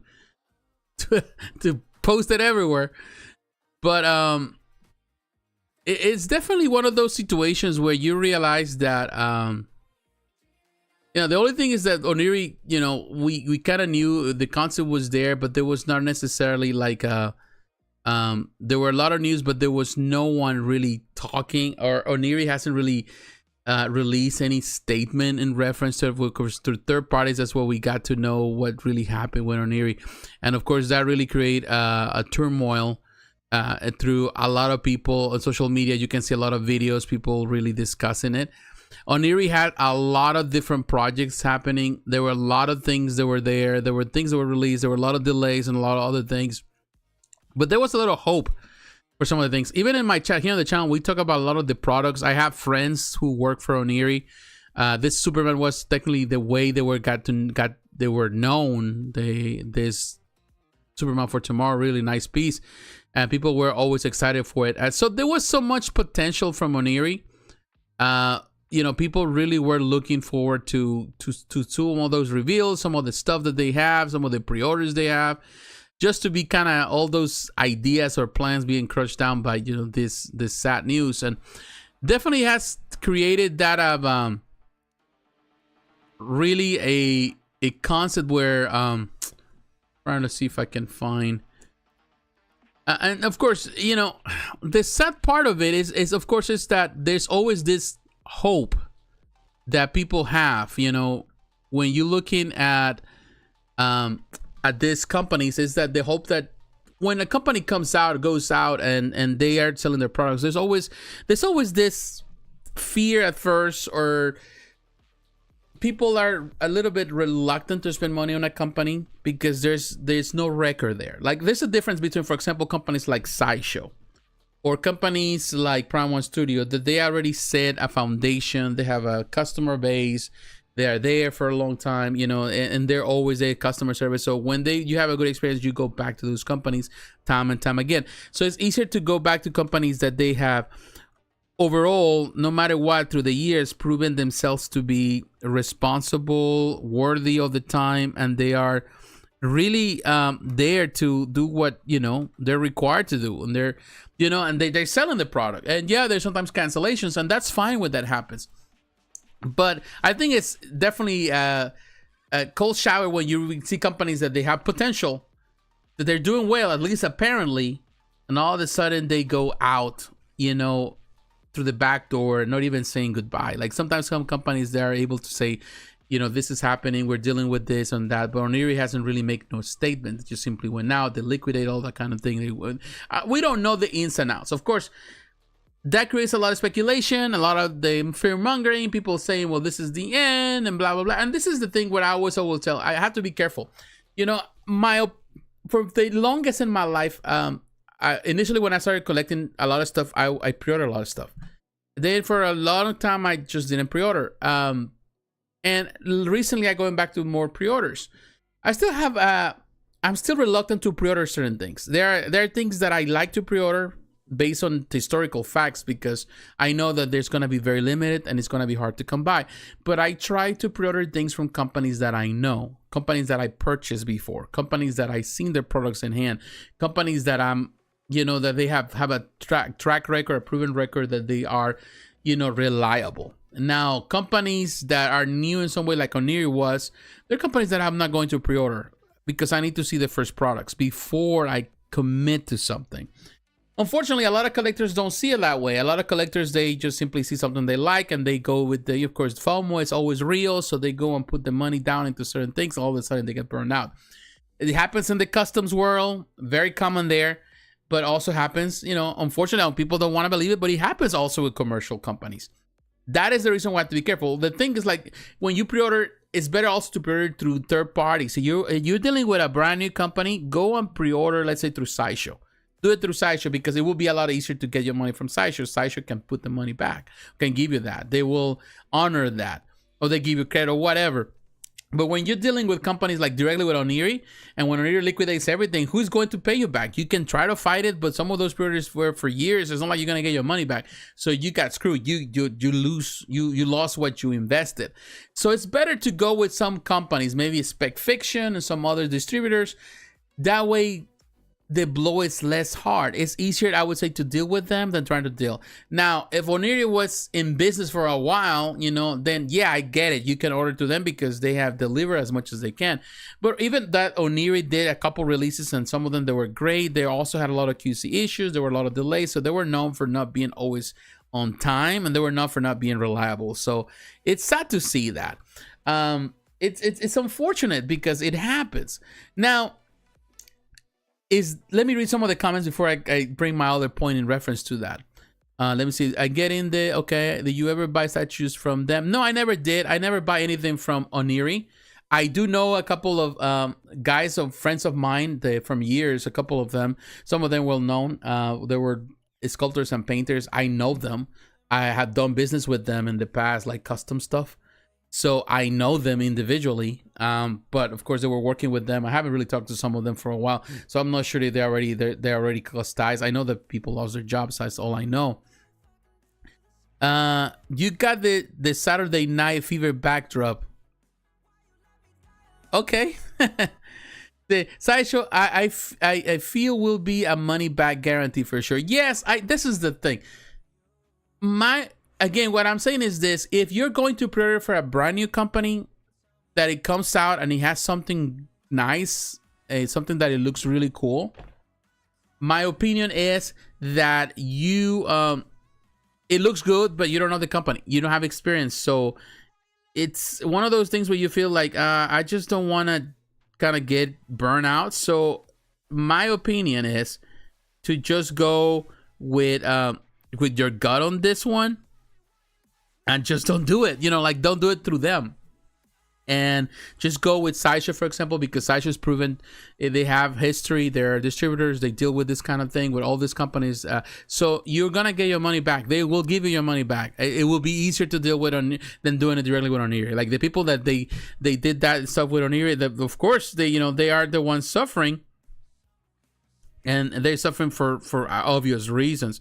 So I'm trying to find something here. Like I had it with me, but for some reason,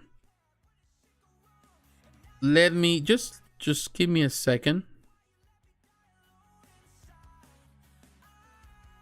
Just bear with me while I'm doing this.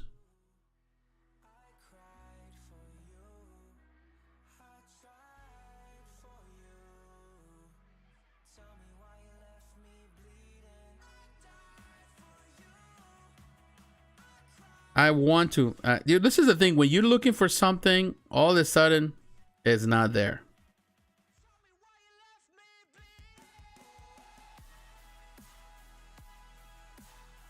Just bear with me because I want to bring a statement that I read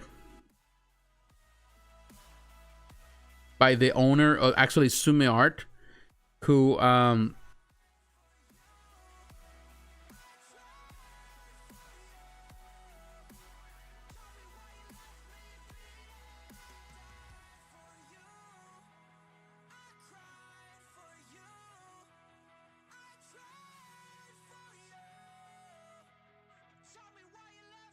just bear with me while I'm trying to search, because I should have just looked for this before, but my apologies. I was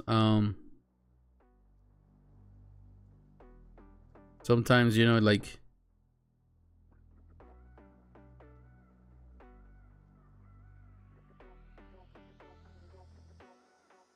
yeah, and I should have just have this. I knew that I would have to kind of bring it up. Well, what I'm trying to say is this. I'm trying to find it. I cannot find it. But I read, of course, this was the owner of Sume Art.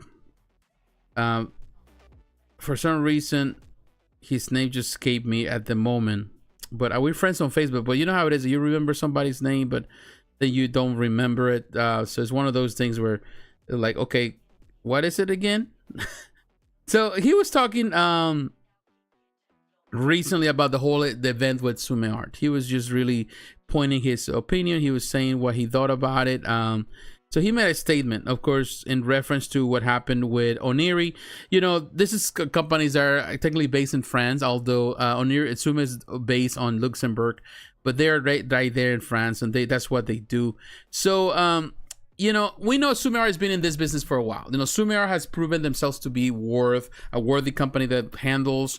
They're one of the first French companies, if not the first company, that actually expanded the anime stuff in a way that other companies kind of follow suit. Oniri Creations kind of follow suit. Some of the people that work at Sume actually were working also with Oniri. So the thing is this, you know, he was pointed out that, you know, there was this competition. Of course, there was some type of bad blood going on between Oniri. They were trying to discredit Sume a couple of times. They're trying to do a couple of things on the side. He was saying that even though they were competitors, they were not really in the greatest terms as friends. Like I would say, they were not friends or enemies, but they were definitely.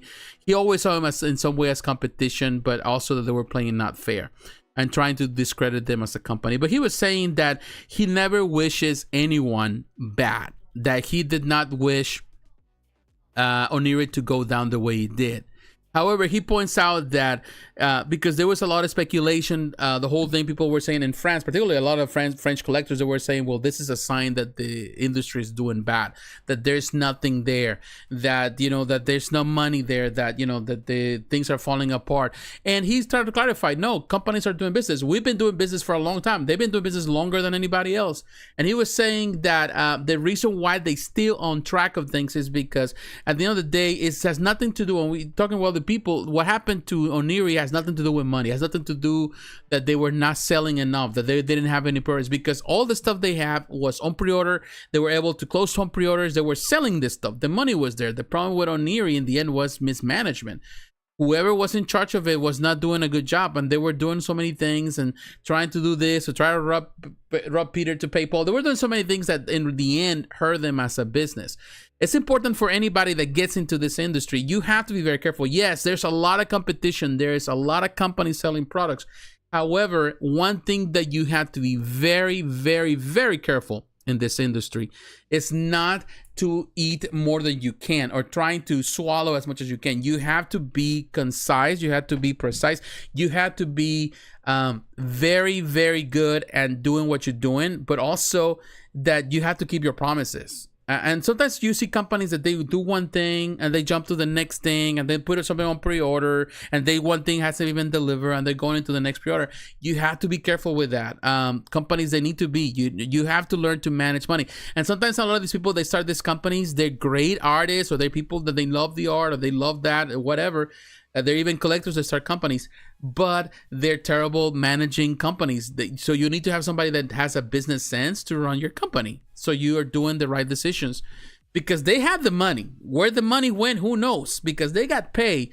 It's not like they didn't have the money. Some people were saying they have the money to pay the factors. No, because everything is paid beforehand. It was a lot of mismanagement from Oniri, that's for sure. Those are the signs. But what the owner of Sumo was saying, and I've tried to find the post, I couldn't find it on Facebook. He was saying that at the end of the day, it was a mismanagement problem, but that doesn't mean that this is the end of the industry. This, some people were even saying on Facebook or saying that this system of pre-ordering shouldn't exist, that it's not right, that companies shouldn't get paid beforehand or the money should be lent to them in order to do these things. And I will say this, this is a really short way to see it. Let me read some of this. Do distributors lose out in any way in this kind of situation? Yes, they do. Yes, they do. Distributors lose out because they do pay beforehand. The way it works is this. Companies, when the pre-orders are not the ones that are paying the factories. In any business, technically, it's an investment business. Everything that happens, and I'm gonna give you an idea based on my experience even doing custom work, though we did some customs. We pay everything beforehand. We don't see a profit, but after everything is done. There's no way you see profit. So I remember when we were involved in some custom stuff that we did, a friend of mine, we pay the factories. First of all, we have to get the design. So we pay sculptors to do the work, to do the design, whether it was digitally or sculpt, whatever, traditionally. We pay them to do that kind of work. That is a lot of money. That can take months and takes a lot of time. That's in the customs. You know, there's a lot of steps that they got to follow when they're doing things with official companies, of course, because it has to go through a process of approval. So you get through all of that. You pay your people, the people that do everything work for you. Then you got to find a company, you know, in this case, somebody that has to do a cast for you. If somebody is doing something digitally, you have to have a caster that does the same prototype for you. And that prototype, you have to pay the caster. That's a different expense that you do.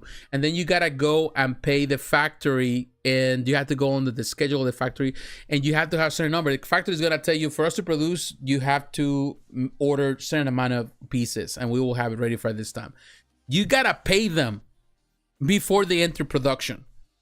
So in reality, companies, before even they put stuff on pre-order, they already have paid everybody, including the factories, for the work. So you can be on the hole for thousands and thousands of dollars before you see a dime. So what happened is this: when they put stuff on pre-order, technically distributors are supposed to order or pay for a certain amount of numbers. They get a special pricing. So they get an allotment of how many they're going to sell them. So they get that allotment, but they have to pay for that allotment. So in reality, distributors, unless you are on the credit, and sometimes some companies, they have some credit depending on how big the company is, and they might credit to the company a certain amount. But, or given, okay, we can sell you 50, just pay us like down the road, and this time just pay us half of it or pay us later. So there's a couple of those things. But the producer, for the most part, takes the whole chunk of money they pay before they start getting paid. And that's how it works. So technically, this business, you have to invest, and it's not cheap. I remember before we were able, on the last project that I was involved, you already paid so much money. We already paid thousands and thousands of dollars just in order to get something done before we start recouping some of that money. So that's how it works. So this company got paid. Of course, they probably got investors. They got people, you know, it has to be more an internal situation. They probably had loans from the banks. They got all kind of things. They had a business. They had people that were investing and putting the money down. Everything was already paid. So when they got paid for the pre-orders, all of that, in reality, they already paid because the companies, the series already paid them. So in reality, they're not losing any money. They had the money. They already had the money. And even the owner of Spec Fiction was saying that on, so they didn't lose any money. They had the money because they got paid. All the pre-orders were closed, so they got paid even after that. So they already had the profit. What they did with the profit, that is a different story. You know, that is the part where you know, I can be speculating here on the situation. We all can. But definitely there's a sign. All the signs point out to mismanagement of the company. A lot of things went wrong. And yes, we can blame COVID. We can say that COVID did it, all that kind of thing. But in the end, it was just poor management. Other companies went through the same situations through COVID, but they have been able to thrive. PCS is thriving. Many other companies are thriving. Sume are, and that's what the owner Sume was saying. We are thriving. We have gone through the same things as everybody else, but we're doing our work. This is not the end of the industry. We will continue on. You know, what we promise is what we give. If there's changes to that, sometimes because changes happen, you know, we'll notify you. We'll let people know that we're going through changes. But to say or assume that, you know, is the end, that is a little misguided. So yeah, I think that what I'm trying to bring now, really coming to the end of the video, and this is being a super long video, I didn't expect to be this long, is that first and foremost, as collectors, you know, because there's a lot of things that we don't know what happened inside, and we can speculate, and people say that the pre-order system should go away. I think that's just the dumbest thing to say, because at the end of the day, these are made to order. We are talking about pieces of art made to order. That's always been the case. This system has worked forever, and it's always worked well. You know, as far as I remember, when I started collecting this, it was a system that you can pre-order certain things. You can pay the money if you want to do it, particularly for particular pieces. Back in the day, it was more common because there were a lot of switch outs, a lot of exclusives, and up to this day some companies are doing it. But you know, it works. It's a system that companies don't want to simply pay for, like, buy 5,000 pieces or 1,000 pieces of something and they are unable to sell 100. They only sell 100, and the rest, what they're gonna do with it. So companies don't want to go through that route. So it's easier to get orders, to have a feel of how many people are going to order, so that way they can order the right amount. And of course, these companies are already working with the factories in a way they already know exactly where they're going. In reality, what you're seeing when you're pre-ordering something is just the piece or the original, but they already have an idea of the orders, already ordered some of them, and they will kind of like get those done. But when they don't get enough orders, they may cancel. It depends. Everything goes, they go into the list. You know, there's a release list through the factories. They had the factories, they service many different producers, different companies. So they don't only work with one company alone. They work with many companies. So you go into the list. So companies have more preference than others. So that's the reason sometimes some factories may not get production done until a certain amount of time. And the smaller companies, sometimes they get their stuff later than the bigger companies, but it's because the bigger companies have better relationships, or they give more work to this factory, so they get preference, of course, and they pay premiums. So there are a lot of things that you know, happen that we don't get to see. I think that the pre-order system will continue on. There's nothing wrong with it, but again, I will recommend anybody to be careful how you pre-order. There are companies that you can trust. Sideshow, for example, when they put something on pre-order, you know, it can be canceled. Prime One can be canceled. All these companies can be canceled. They can cancel a product if they don't, for a lot of reasons, for X or Y reasons, whether there's demand, whether there's problems with the factory. But the likelihood that to happen is very minimal in comparison to what happens with brand new companies out of the blue, that they're doing some stuff, but they don't have the best track record. And that was one of the problems with Oniri. Unfortunately, they didn't have the best track record, and ultimately all of that came and bite them in the butt. So it is not the first company that happened. It's not going to be the last. There's many companies, so you have to be wary. You have to pay attention. Every company, and if you feel that it's too good to be true in some cases, then just don't do it. Just go for what you know it's sure. And some companies definitely have been there, have proven themselves to be worthy. I would say companies that we covered today, for example, you know, Sideshow is always proven to be worthy. Pop Culture Shock, now, of course, now it's Premium Collectibles. PCS, has proven to be a good company that is reliable. Iron Studios has proven to be reliable. You know, other companies are proven to be reliable, and if that company you don't know much, and some companies that we cover here are kind of brand new in some way, then just instead of directly ordering through them, unless you want something exclusive and you're comfortable doing it through them, go for that. If not, just go to Sideshow, go someplace, Spec Fiction, or even Big Bad Toy Store, or any other place that might have it and you feel more safe with them.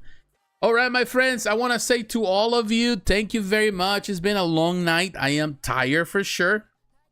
Maybe I talk more than I wanted to. When I get tired, I just talk.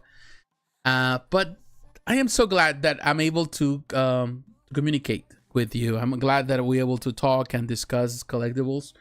There's a lot.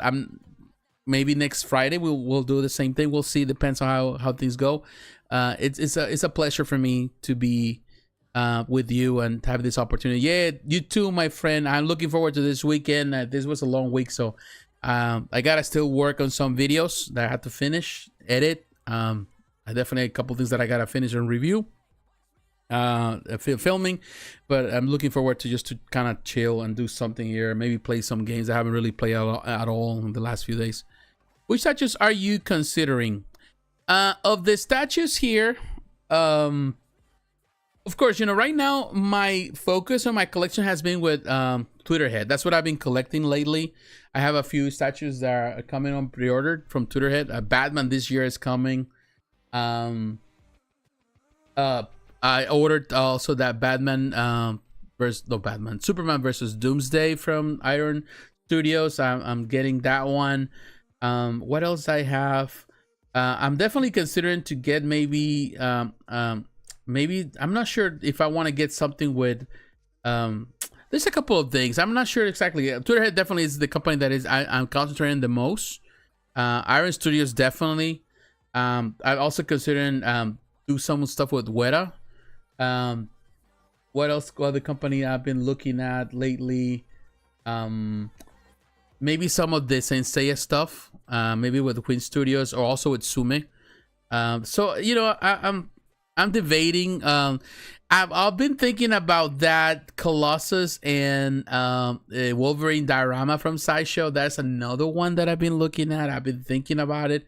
I haven't purchased a Sideshow statue in a very long time. Probably almost 10 years since last time I bought a Sideshow piece. Probably around that time. The last Sideshow statue that I bought, oh wow, trying to think. The last statue that I bought was the what is that? The Lara Croft Tomb Raider premium format figure when he went out. That was the last piece I bought, and I reviewed originally in this channel like 10 years ago. That was the last that I remember Sideshow statue that I ever bought. Prior to that, I did a lot of PFs and Kinetiquettes, and I stopped doing Sideshow for a long time. I was just doing Code of Ukiah, I was doing Bowen, Gentle Giant, and it's something that I've been doing for a long time. It's something that my channel has been known for. But yeah, that was the last piece. I think that was the last one. Or I think was the diorama, the X-Force diorama. I don't know. It's been a while because I think those are around that time where I stopped getting some pieces. I think I got the Sabertooth PF, and I got, of course, the Wolverine PF. I had the original PFs and Rogue. I think everything started changing for me with the Rogue PF, the original Rogue PF. That was the one that kind of turned me off from Sideshow because of the quality. That came a really bad quality. The Kinetiquettes, I was collecting those from Adam Hughes, all that. So it's been a while. Definitely, it's been a while with Sideshow. I don't remember if anything else came afterwards. But since then, of course, I went other routes with other pieces, other companies. So it's just a journey. Like being a collector, I've been collecting statues for, I was thinking early 2000s. So it's like over 20 years now. Over 20 years now. When I started collecting statues, before Sideshow was, now of course Sideshow celebrating the 30th anniversary, but Sideshow wasn't producing statues during those years. They were producing action figures. The original statues kind of like it was the first statues that they produced in the mid 2000s, 2005, something like that. During that time is when I got married in 2004 or something like. I got married in 2004. So I took a break. 2004. It took a break 5 years. I got back when 2009, 2009, something like that, to statues. Go back to statues after 5-year break. And of course, I showed that moment I was selling a lot of big stuff, so I was getting some of that the original PF stuff. So yeah, it's just the way it is, you know. This hobby has always been changing. Lately, my focus has been more on trying to get statues, but at the same time I'm running out of space. I don't have the space. I'm just limited. I've been doing a lot of action figures, something that I love to do, kind of rekindling my passion for action figures, books, but also I don't know, I collect whatever I like. That's something that I do. I don't keep up with a you know, I don't have to have it all. Long time ago stopped being a completionist, although I completionist in certain things, which is weird.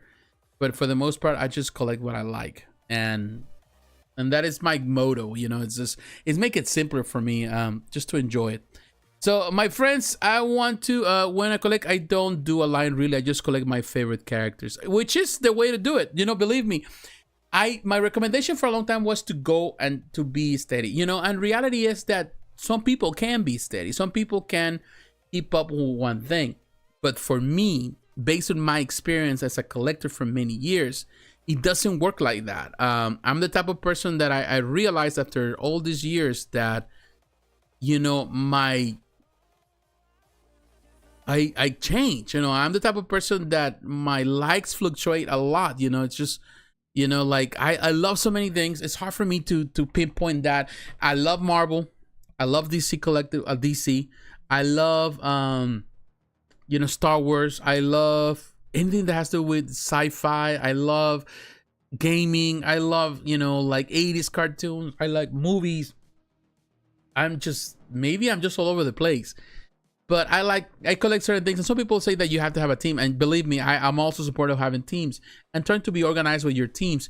But I like to build things, you know, and it's hard for me just to stay. Like some people can be like the Batman statue collector can be the Batman statue collector and collect all that thing. That's him. You know, he loves that. And I, you know, more power to him because he can keep up with that. Not me. You know, as a person who has been a collector for a very long time, longer than him and most people that are doing stuff on YouTube, believe me, I'm the type of person that love everything. And sometimes I get tired of things and I sell the stuff and restart over again. And I'm just excited once again. Sometimes it's easier for me when I get really kind of bugged down. I feel like, man, I'm down because of this. I just get rid of everything and I start over again because there's so much really to get. So I'm not afraid to start over, you know, and because the reality is that the art keeps improving. And it's amazing, you know, more and more this art that we get to see, it just blows my mind. You know, the things that, you know, there's always going to be those grails that you don't want to get rid of and the things that are actually like iconic. But for the most part, I would say those grails are rare, like only like a 10% or 5% of what you have in your collection you can keep forever. The rest you can replace with something better. So sometimes it works best to be open for change. And not to feel, because at the end of the day, you're not going to take any of this with you to the other side. So just have fun with it, you know, just have fun with it. And sometimes, like, for example, like I used to do this a lot when sometimes I saw that the price hike up for some of my collectibles, like, oh, this actually double up or triple up. I was like, you know what? It's time to sell it. And I have a couple of statues here that, a couple of collectibles here that actually already triple in price. Like, for example, I was looking at the Tommy. I love that Tommy. I just bought recently. I got it. I'm so in love with it. It's so nice when it's light up. My the die-cast model of my the Enterprise, the original Enterprise. I love that thing. It just looks so beautiful there. But then I've been going in on eBay and I see that thing selling for like $2,000 now. People asking for $3,000, and I'm like, I only pay $5 or $6, and I'm thinking, man, if it gets to that over the 3,000 mark, I might just end up selling it. As much as I like it, I also like the money, and I could use it for other things. I don't know. It's the way it is. You know, I'm not saying that is always the case. Sometimes I just don't sell things, but sometimes, you know what? When I get tired of something and I want to have more space for something, I want to see it in person, I just go for it. At the end of the day, just do what makes you feel happy. You know, what pleases you, and forget about what everybody else says. So forget what people say on Facebook or even on YouTube, or like all this people who give you advice that they don't know much about anything, but they like to give you advice. Just don't listen to them. Just do your thing. You know, that's the, at the end of the day, it's about having fun and enjoying life and just making things easier. You know, like get rid of one thing. You know, you can get rid of, I have Captain America. I can get rid of that Captain America. Somebody else is going to make another one. There's always going to be a better Captain America. There's always going to be one. So why do you hold on to something unless it's kind of retaining value and you're thinking about investment in the future, which is never going to happen. It's just a lie. You know, just let it go. You know, sometimes you have to learn to let go of things. All right, let me look at the right one before I go. Feel like it's hard to sell statues now. Want to sell all my 110 from Iron Studios. I'm moving to 1/3, which, you know, it's hard. You know, I'm not going to tell you that it will be easy. Selling has become more difficult. And believe me, I know, because I haven't really sold anything in a very long time too. I just got tired of it. Selling was not something that I did. I did a couple deals with some friends of mine. That's it. I think the last time I did a deal was I sold some of my Bowen stuff. I still have a few Bowens left, but I sold most of my Bowen collection, which in some way I kind of miss it, to, you know, to sell it to a friend of mine that, you know, and I gave him a good deal because he bought a lot of them. So I miss them sometimes. Sometimes I say, you know, I'm gonna go back. But you know, it's nothing wrong with really constantly evolving and changing. You know, you have to try things. You know, sometimes you gotta try. Like, you are doing 110. Maybe you got tired of 110. You want to go into 1/3. If you want to do it, if you have the power, you have the space, and you get able to do it, just go ahead and do it. Move on. You might go to 1/3 and find yourself that it's too big, or you're not satisfied. Then by all means, you can go back. I have been in that boat many times. I have never ever done 1/3. I will tell you that. I have done quarter scale. I've done 110. I've done 1/6 up to 1/5 scale up to quarter scale. When 20 some years ago, when I started collecting statues, the statues were small, so I was collecting, like, they were an average 110. Yeah, get her Prince. Prince, I love Prince. I love art. So I remember that you know, I started with 110. The statues were small, and I was happy with those. Then when I came back into statues after I took the break, and I came back to do statues again, or start getting statues, when I started showing Sideshow stuff, I started with dioramas. I love the dioramas, original dioramas from Sideshow. And then I started doing 1/5, which is the Kinetiquettes. I love the Kinetiquettes lines that they have, the 1/5 scale marble stuff. And also it started going into the premium format figure, which is one, and I loved it. You know, I was in love with it. However, I didn't have the space for it. A lot of stuff stayed in boxes, but I love what Sideshow was doing with the premium format. So then after that, you know, I knew Bowen. I have seen Bowen, but I not really collected Bowen. You know, only a few things early on. So I knew about Bowen. But what really struck me go into the 1/6 was Kotobukiya stuff with Eric Sosa. I was doing the stuff with Eric Sosa during that. I jumped from quarter scale. I went down to 1/6 scale because I love the way Eric Sosa was doing the depiction of the original stuff that he did with Marvel. I love his style. It reminded me of Jim Lee. I did a lot of reviews on this years on this channel too. A lot of stuff that I was reviewing from him. So I went down. I started at quarter scale, and then I went to 1/6. And I have kept 1/6 for a long time, you know, and I wasn't doing 110. But recently I've been kind of going to Iron Studios, and I don't collect everything from Iron Studios. I only collect a few things. Only a few things that I like, because I always love the small stuff. I love dioramas and stuff. So I'm collecting a few things. I don't think I'm going to get into the 110 forever. I don't think that is something that I feel that is for me 100%. But I do like some small pieces, and I love the detail with them. But I mainly feel more comfortable with 1/6. But they're doing some amazing stuff now. You know, I'm okay with that. Would I ever go back to quarter scale? Believe me, if I could, I would. And it's nothing to do with the money, because right now the prices are almost comparable. Like right now, paying for 1/6 is the same as paying for quarter scale. It's just getting ridiculous with the pricing. You know, it's just the same. Even with the 110, it's more about the space. Right now, my focus is to get a bigger home, and something that my wife and I we've been talking about. And once I get that, then I have the space. Then I can do the things that I want to do, because I really want to have a dedicated room, and a big room where I can just have collectibles, and maybe then I can start getting back into some quarter scale. But I've been doing a lot of stuff, like Twitterhead, for example. Right now, Twitterhead, even though they promote it as 1/6, is definitely a 1/5 scale. It's the same size as the 1/5 scale Kinetiquettes that we used to have back in the day. So it's as big as it. They look big, and I like them the way they look. They don't need to be bigger than that, to be honest with you. But of course, everyone is different. Everybody sees this in a different way. All right, my friends. I want to sell them, taking spacious love the 1/3, because I love the size and people being like, wow, and seeing them from across the room. That is another thing about the bigger, the better, the more detail you can get to see. Then it's time for 1/3. Yeah, 1/3, you know, it's impressive. You know, it's museum like. Even quarter scale. it's impressive. So yeah, man, if I have all the money in the world, I have a mansion or have like a museum room or whatever, man, I will have everything I can think of, you know. If I have like I don't know, the money of some of this guy, Zuckerberg or any other guy, you know, I definitely will blow it. Maybe that is when I'm not rich. All right, my friends, I want to say to all of you, thank you, good night. Thank you very much once again. It's almost midnight here where I'm at. We've been at this for like over 3.5 hours. So it's been a long time. But definitely we needed to. I needed to. I haven't been doing this for a while, so it's fun to be able to talk to you. So, all right, guys, have a good night. God bless you. Take care. Stay tuned this week. A couple reviews. I think I'm working some stuff, so you stay tuned for the reviews. Please follow me on social media, on Facebook. Follow me on Instagram. I post a lot of things on Instagram. I try to do more posting on Instagram. You get more images there. And also listen to the podcast. Follow me on the podcast if you haven't subscribed to it. Planning to work on that new season. Start maybe in the spring to be able to start having the episodes again.